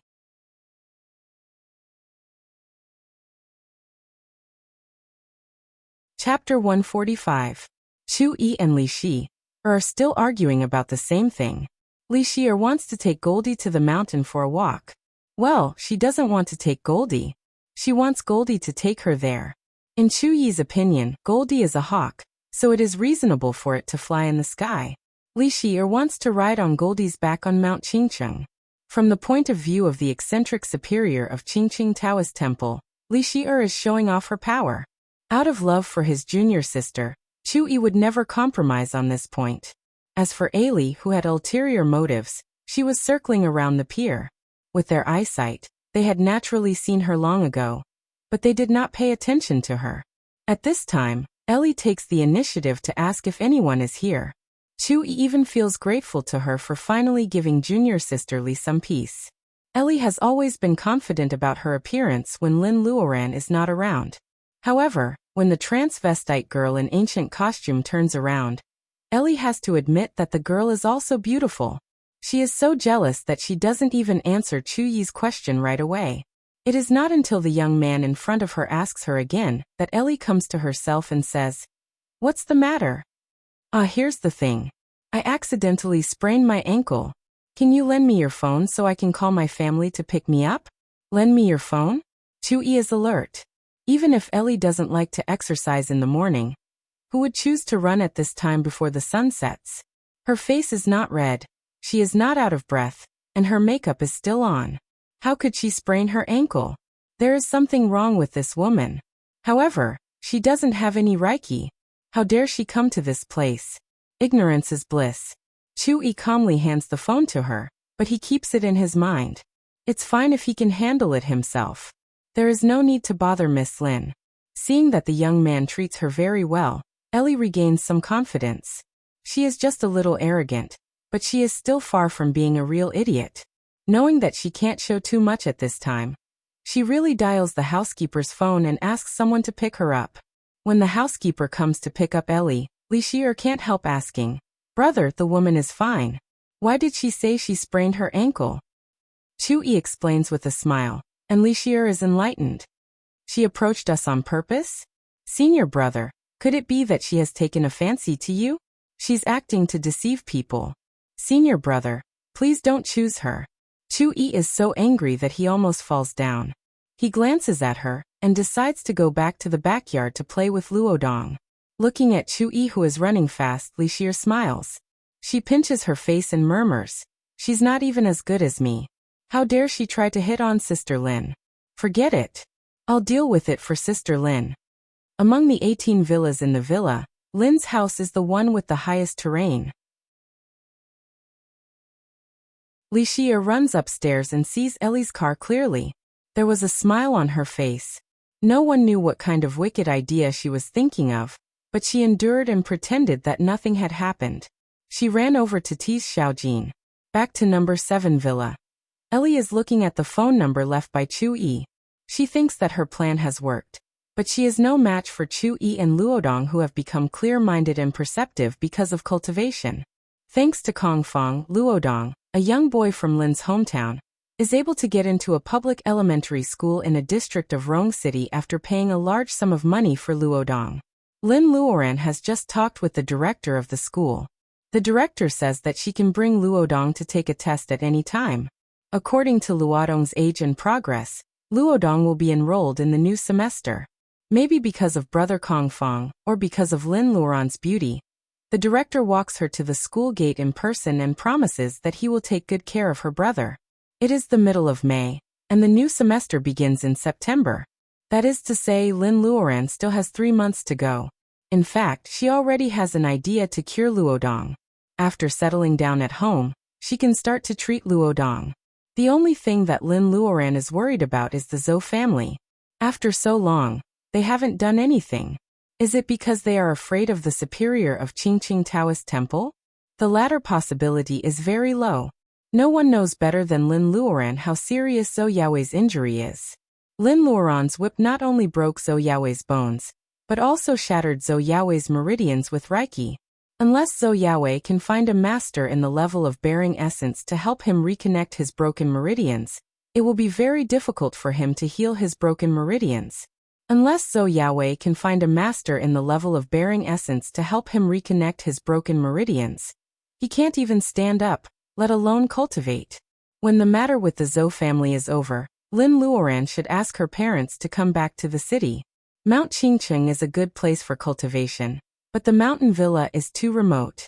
For people who can't get rid of the mortal world, it is hard for them to find a few friends to talk to. The mountain villa is suitable for them to stay for a short time. As for Goldie, it will be too conspicuous in the city. Only the villa in Mount Qingqing, which is hidden in the green mountains and clear waters, can hide its existence. Living in the city or in the mountain, Lin Luoran can't satisfy both sides. Lin Luoran is a bit distressed. It is just after 5 o'clock when she finishes the business. Lin Luoran doesn't know if Baojia will come back, so she drives back to her old house behind the folk street. Mrs. Lin has been living in the mountain for several months. The house is covered with a thick layer of dust. Even the koi in the fish tank are so thin that they eat moss to survive. Lin Luoran throws some vegetable leaves into the fish tank. The fish scramble for food as if they have just been released from prison. Lin Luoran prunes the plants and casts a cleaning spell to clean both inside and outside the house. The dust collected by the cleaning spell is as big as a watermelon. Lin Luoran puts the dust into a plastic bag. Unlike the villa in Mount Qingqing, which is a gift, Lin Luoran actually earned this house herself. In addition, she bought Master Jia's old house. Although Lin Luoran hasn't lived in it for a few days, it still means something to her. Lin Luoran goes upstairs with the help of the stairs. This is the place where she first started her cultivation. At that time, she knew nothing about cultivation. She couldn't even direct the Reiki in her body, let alone spells. Lin Luoran also has a computer in her room. She has ordered the jade box, but she doesn't know if anyone has left her a message to exchange for the fleece flower. It is still early. Lin Luoran turns on the computer and enters Tribe for Cultivators again. In the trading section, to Lin Luoran's surprise, both of her posts are pinned in red and there are many replies. However, Lin Luoran doesn't check the replies immediately. Instead, her mouse falls on another pinned post. This is a new post that was published an hour ago. Probably because the peak time for comments has passed, there are only 2 replies. However, Lin Luoran can't help clicking on it. The title is too attractive for Lin Luoran at this time. Poor aptitude and no hope for cultivation. Selling a grade 2 alchemy furnace. An alchemy furnace? Is it like someone sends a pillow to me when I'm sleepy? Lin Luoran thinks that grade 2 doesn't sound like a big deal, but it should be enough to deal with the elixirs she wants now. The picture of the post has been updated. A 2-foot-high, exquisitely carved bronze furnace appears in Lin Luoran's sight. The owner of the alchemy furnace says that he wants to sell it. However, he only explains the origin of the furnace, and that it is a treasure of his school. Since he is the only one left in his school, he can make the decision to sell it. The owner of the alchemy furnace doesn't indicate the price in the main post. He only says that people who want it will leave a message to reply, and the price will be discussed later. Lin Luoran almost laughs when she sees the 2 replies. One is selling the treasure of the school. The owner is an ungrateful person. Appraisal complete. The other is moderator. Lock this liar in a small dark room. The school of alchemy has long been gone. There is no treasure left. After laughing, the second message catches Lin Luoran's attention. The school of alchemy? Is it a school that specializes in making elixirs? Although the Reiki in the world is restless nowadays and the spirit herbs found in the deep mountains are not pure, they make elixirs for a living. They should have something. Lin Luoran is full of doubts. She sends a private message to the person named Unfilial Apprentice of Alchemy. Well, if Lin Luoran didn't know that the forum has its own staff to verify the real identity of each user, and the moderator of the post has pinned it, she would have suspected that it is a scam. The time this person registered was actually 10 minutes before the post was made. The Unfilial Apprentice of Alchemy replies quickly, I will only exchange the alchemy furnace for spirit items, not for sale. This is what Lin Luoran expected. However, when Lin Luoran asks him what he wants, the Unfilial Apprentice of Alchemy keeps silent for a while. When Lin Luoran urges him, the person asks, What bolus do you want to make with the butterfly bush flower? Lin Luoran rolls her eyes. How can I tell you that I want to make a foundation-laying bolus? I'm not a fool. Lin Luoran doesn't answer the question. She directly asks if she can exchange the 100-year-old Polygonum multiflorum. If not, what level of spirit medicine does she need? The person doesn't hesitate at all. He sends a mocking emoji.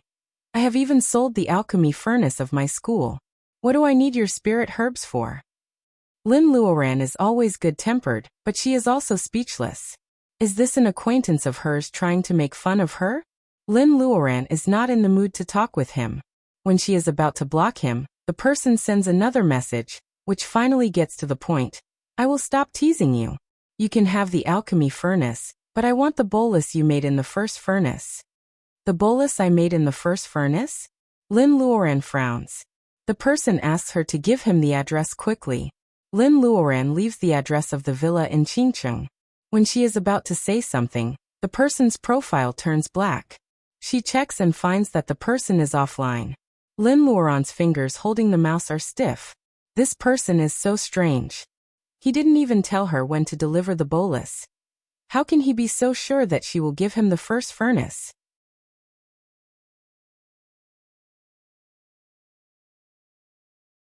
Chapter 146.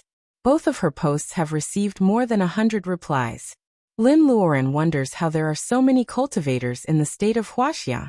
When she sees an ID called Poor Congenital Cultivator, she finally understands. Maybe there aren't many cultivators in the state of Wuxia, but all the major forces have a large number of cultivators in reserve. Even though cultivation is getting more and more difficult, the skills of cultivators in the level of training qi are still unfathomable to ordinary people. If they have the chance to embark on the path of cultivation, Why wouldn't they work hard? However, the cultivation world nowadays had declined too much. Most of the disciples who replied didn't even know what the butterfly bush flower was, let alone exchange for it. How could the main ingredient of the foundation building pill be so unknown? The other post has more replies, but no one dares to bid. Lin Luoran sighs. She is a little anxious. Cultivation is so weak now. How can these ordinary cultivators offer something of equal value? It seems that she still has to find a major force for an exchange. Lin Luoran frowns. She doesn't like this exchange mode where she may lose control of the situation. When she is thinking, her phone rings. It is Baojia, who vaguely says that she won't go back to Mount Qingqing tonight. Lin Luoran has something on her mind, so she doesn't take it seriously. In Commander Qin's home, Baojia hangs up the phone and sits on the sofa in a daze. Commander Qin pats her hand. If I had known that you didn't like the boy of the Lu family, I wouldn't have arranged this marriage. Isn't it perfect now? She can't blame Commander Qin for being snobbish. The dream of cultivation has been bothering the Qin family for generations. Now that it can be realized by his granddaughter, he certainly doesn't want her to be trapped in the love of mortals like her grandmother. Baojia frowns. I always feel sorry for Master Lu.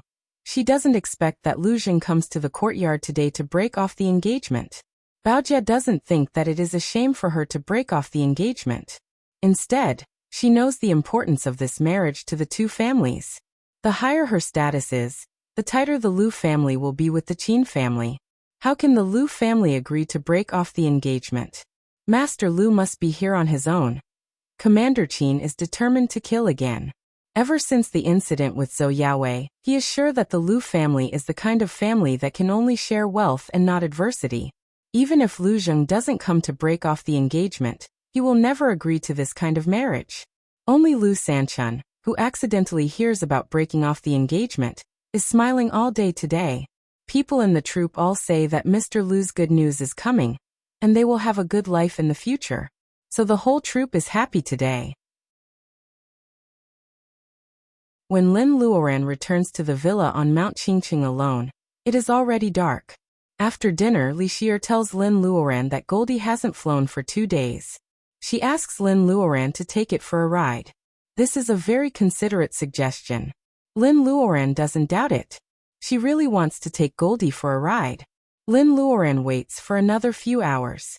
In the middle of the night, when all the lights in the villa are out, Lin Luoran starts to act. The mountain is vast and the night is boundless. No one can take a picture of Goldie, which is exactly what Lin wants. Luodong has been trying to get close to Goldie these days, but he doesn't have the guts. Lin Luoran can take him with her. Lin Luoran holds Luodong in her arms and gets on Goldie's back. Goldie stretches its wings and chirps happily. It is the first time for Lin Luoran to sit on Goldie's back after more than 2 months. Luodong wants to scream, but he covers his mouth tightly. Goldie flaps its wings and flies over the villa, over the ancient trees, over the mountain, and finally to the highest peak. Li Xier smiles with her eyelashes fluttering. She hops out of the yard. Seeing Li's evil smile, Chui sighs with emotion. I have a daughter who has just grown up. He is about to follow Li, but Mr. Lin stops him and asks him to play 2 more rounds of chess. When Chui looks back, Li is already far away. Anyway, there is no danger in the villa. Chui just thinks that Li has a little secret of her own, so he lets her go. There is still light in the number 7 villa. There are several bodyguards hiding in the dark downstairs. There are many mosquitoes on the mountain, so they are all attacking them. Li Xier sneaks closer and sees a slippery tree on the side of the villa. The tree is too tall and straight for ordinary people to climb up. The bodyguards just pretend to patrol the area. In fact, they think that Chairman AI is delusional. He is rich, but he is not a politician. Who would kill him for no reason? However, he has to bring many bodyguards when he comes to recuperate. Security companies are the happiest people. Li Xier doesn't know any lightness kung fu, but she is a cultivator in the middle stage of training Qi, who is spoiled by her master. If she can't handle such a small problem, she can't be a cultivator in the state of Wuxia anymore.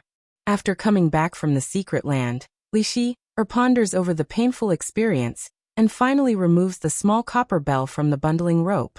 While the bodyguards are patrolling, she casts a spell, and the bundling rope coils around a big tree. With the help of the magic weapon, Li Shi climbs up the tree easily. Then she coils around the railing of the balcony, and gently climbs over to the balcony. The purple curtain is fluttering in the breeze. It is almost the same color as Li Shi's dress. She hides behind the curtain so that no one can find her. Ellie is removing her makeup, so she has no idea that someone is hiding outside the window. While she is applying eye cream, her phone rings. She looks at the number and picks it up grumpily. Lianping, is your leg okay? Ellie doesn't know what Lianping is talking about. She sneers, medical fee? Do you think I am Lin Luoran, or do you think you are prettier than Panin? Hearing the name Lin Luoran, Li Shi is alarmed and holds her breath. Ali and Lianping quarreled on the phone, revealing each other's shortcomings. They almost told each other about the past. The more Li Shi hears, the angrier she gets. She clenches her fists. After that, Ellie sends a message to Chu Yi to thank him. She waits for a while, and then goes to sleep angrily. Li Shi hears Ellie's steady breathing and sneaks into the room. Tsk, she sighs. This woman is so ugly without makeup. Can she really be Miss Lin's former rival in love? Why does she want to hurt the Lin family? Li thinks for a long time but still can't figure it out. She is not convinced. However, this woman doesn't deserve to be sentenced to death. After thinking for a while, Li's eyes light up. Li Shi makes a complicated gesture with her right hand, and casts a spell of the nature of gold over Ellie's head. After a while, Li Shi smiles with satisfaction, and sneaks out of the number 7 villa as usual. Lin Luoran and Luodong don't come back until Lin Luoran goes back to her room, and smiles to herself. Li Shi can hear Luodong's bell-like laughter through the wall. She laughs even louder. That night, Li Shi wakes up with laughter several times in her dreams. The next day, Ellie is woken up by the sound of a text message. Taking off the blindfold, Ellie feels that her face is fluffy. She touches the phone, and her attention is soon attracted by the sender of the text message. It turns out that Chu Yi also wants to know Ellie's background. That's why he waits until the morning to reply. Both of them have their own thoughts, and soon they are chatting happily. Ellie says that she will come to Chu Yi's house to thank him. Chu Yi vaguely says that his master is not home. Not home? That's great. Ellie laughs and goes downstairs in her nightgown. The middle-aged housekeeper is pushing Grandpa AI to eat breakfast. Everyone is looking at Ellie in shock. Ellie is scared by their eyes. She is about to ask when a bodyguard finds the license plate of villa number 18 registered in the property management office. He is about to ask for credit when he is shocked by the ghost-like Miss Ellie. He doesn't care about his seniority and says in surprise, "Miss, your hair." Hair? What's wrong with her hair? Ellie touches it, and is stunned by the cool and smooth touch on the top of her head. She rushes upstairs. When she sees herself in the bathroom, a sharp female voice pierces through the roof of the number 7 villa. Ellie's head is bald, her eyebrows are shaved, and even her eyelashes are cut to the root. Idiots. All of you are idiots. Ellie's grandpa is trembling with anger. The housekeeper sees that he is panting, so she hurries to bring the medicine to him. Ellie wraps herself in her clothes and refuses to come out of the bathroom. The bodyguards check her room thoroughly.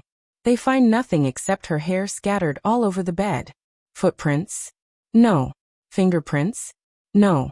The bark of the big tree in front of the window is still intact. Where did the thief get in? The bodyguards check the surveillance video of the villa, and even the shadow of a ghost can be found. Therefore, the bodyguards privately say that Miss Ellie has encountered a ghost-shaved head. Ellie is usually arrogant and doesn't take these bodyguards seriously. At this time, no one helps her to refute the rumor. The news that she was shaved by a ghost gradually spreads out. Many people in the security company know about it first. Because they provide security services for many rich people, Ellie's story gradually circulates in a certain circle. The ghost shaving incident of Fortune House becomes a joke in their spare time. Number 7 villa is busy until noon, but they don't even find a hair of the intruder. Recently, Ellie's grandpa believes in the power of ghosts and gods. Everyone says that a ghost-shaved head. He is not sure about it, so he dials a number. Master, I hope I don't disturb you. The person on the other side of the phone seems to be in a good mood. Ellie carefully mentions the ghost's shaved head. The person on the other side of the phone is a little interested. Hearing that the whereabouts of the Golden Hawk has been confirmed, and it lives in the direction of number 18 Villa all day long, the master, on the other side of the phone, laughs and decides to solve the problem in person. Grandpa Ellie heaves a sigh of relief. His medicine is almost finished. This time he can ask the master to give him more. Looking at his crying granddaughter, Grandpa Ellie suddenly feels a little irritable. He tries his best to suppress it and comforts Ellie. Ellie, don't cry. The master may come in person in a few days. There will be an explanation for what happened to you. As for number 18 Villa, let's put it aside for now. Put it aside for now? Will she just let go of her hair? Ellie's eyes flash with strong hatred.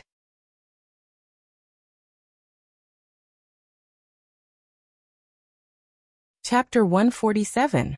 In the capital, thousands of miles away, in a top sanatorium, the Zhou family's baby son is sitting in a wheelchair. The nurse is about to push him to the rehabilitation room. His qi and blood seem fine, but his spirit is very low. He looks like a lonely old man who has lost all hope in life. Mrs. Zhou pushes the door open and sees the scene that she is used to. She tries hard to suppress the hysterical hatred in her heart. She smiles and says, "Yahweh, I have good news for you." Okay. Zhou Yahweh turned around and finally showed an expression, but it was a sarcastic one. What good news? Don't tell me that you have found some elixirs. Mrs. Zhou's face changes. In fact, she doesn't blame Zhou Yahweh for his reaction. In the past few months, they have found countless so-called elixirs through various channels. However, they can only make Zhou Yahweh gain some fat. They can't even help him stand up, let alone restore his personal ability. But this time it must be different. Mrs. Zhou is more confident. The nurse has already left, leaving only Mrs. Zhou and her son in the room. She is still so careful. It seems that the setbacks in the past few months have made her smarter. Your master will go and get the elixirs himself. Mrs. Zhou's voice is getting lower and lower. In the end, her voice is almost a whisper. However, Zhou Yahweh's lifeless eyes are getting brighter and brighter. If his master is willing to go, it means that the elixirs this time are not ordinary. Zhou Yahweh's face turns red. When he gets better, the bitch will die. He has to torture her to death. Otherwise, how can he vent his hatred? Lin Luoran. It is said that she has advanced again. He can use her to nourish his body. Zhou Yahweh lowers his head and hisses. This is not the laughter of a human being. At this moment, the only child of the Zhou family in the capital is more like a trapped beast trapped in a deep pit. In this world, only an injured beast is more terrible than a wild beast. If it doesn't die in the trap, it will kill the enemy and bite off the enemy's throat. What kind of beast is Zhou Yahweh? While Zhou Yahweh is swearing, the house of Lin's family is warm and lively.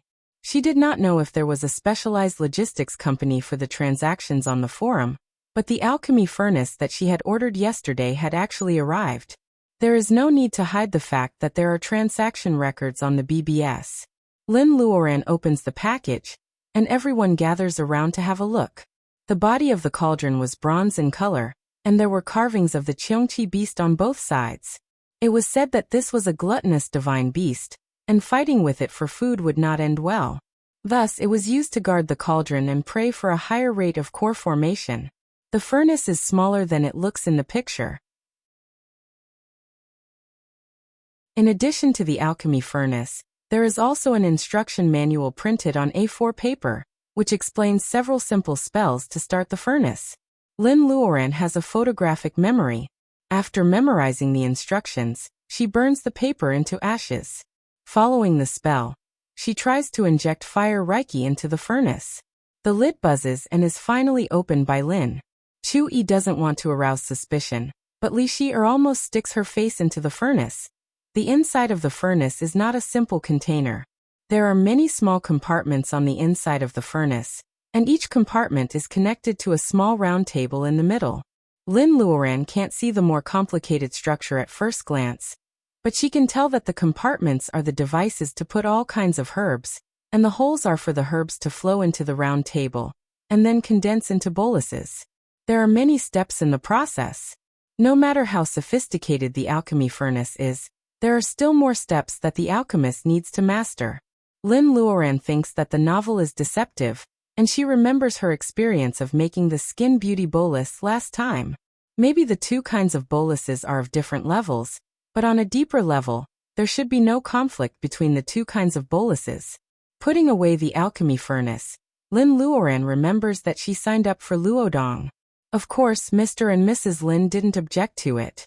In the eyes of the elders, a person's family background is to go to school.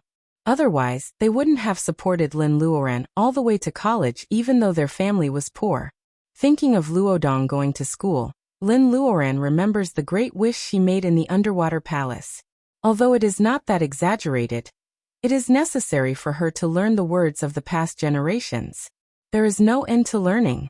Without accumulation, how can she pave the way for her future cultivation? Lin Luoran sighs. Is it better to borrow some books in the city to study by herself, or to study with a tutor? The grades of alchemy furnaces and magic treasures were completely opposite, from 1 to 9. The higher the grade, the better the quality. Alchemy furnaces of the 9th grade were the best, matching the legendary 9 transformations golden pill that alchemy disciples pursued all their lives. In fact, alchemy doesn't exist anymore. The original tools for making boluses are scattered all over the land, and the treasures are covered with dust. Lin Luoran is lucky to get this level 2 alchemy furnace. However, she got the level 5 magic weapon, Sword of Bright Snow at the beginning, so she is not satisfied with it. Lin Luoran sorts out the prescriptions of boluses in her head. There are only a few. There are 2 kinds of boluses suitable for cultivators in the level of training Qi: Nourishing Qi bolus and Gathering Qi bolus. The former is a level 1 low-rank bolus, and the latter is a level 1 high-rank bolus. Both of them can be seen everywhere in the world of cultivation. Among the level 1 boluses, there is Fasting bolus. In Lin Luoran's opinion, using spirit herbs to make boluses is not as bad as eating food in the secular world. It is not worth it to use spirit herbs to make boluses instead of eating, so Lin Luoran doesn't consider it at the beginning. As for the foundation-laying bolus, according to its level, it is a real level 4 bolus. Lin Luoran is not arrogant enough to make it at the beginning. According to the grade of the alchemy furnace, if an alchemist uses a 2nd-grade alchemy furnace to make a 1st-grade bolus, the success rate of making a 1st-grade bolus will increase by 25%, assuming that the alchemist has 30% of the required materials. If Lin uses a 2nd-grade alchemy furnace to make a 2nd-grade bolus, the success rate of making a 1st-grade bolus will be around 32%. If she wants to make boluses of a higher level, the success rate will decrease by 25%. If she tries to make a level 4 bolus with a level 2 alchemy furnace, the success rate will be less than 15%. To put it bluntly, if she shakes her hands, the bolus will be wasted. How many spirit herbs will she waste to make a foundation-laying bolus with a 15% success rate? Lin Luoran, a poor liberal arts student, has done the math. She comes to the conclusion that the best way to make a level 2 alchemy furnace is to make a nourishing Qi bolus, without wasting spirit herbs. Lin Luoran has to sigh. Nourishing Qi bolus is as useless as candy for her current level of cultivation. When Lin Luoran is thinking about when to make the nourishing Qi bolus, a man gets out of a taxi with a warm smile on his face. He tells the guard that he is a visitor of number 7 villa. In the Qingqing Taoist temple over 10 miles away, old Taoist Huizhu is scolding young Taoistan. He seems to sense something and his skinny face becomes serious. You're tuning in to the Li Mei's Wuxia Whispers YouTube channel. We're so grateful for your support, and don't forget to subscribe to join us on this incredible journey through captivating stories. Your generosity through donations truly makes a world of difference, as it's the primary source of revenue that allows me to expand and enhance this channel for you. Thank you from the bottom of my heart for being a part of this adventure.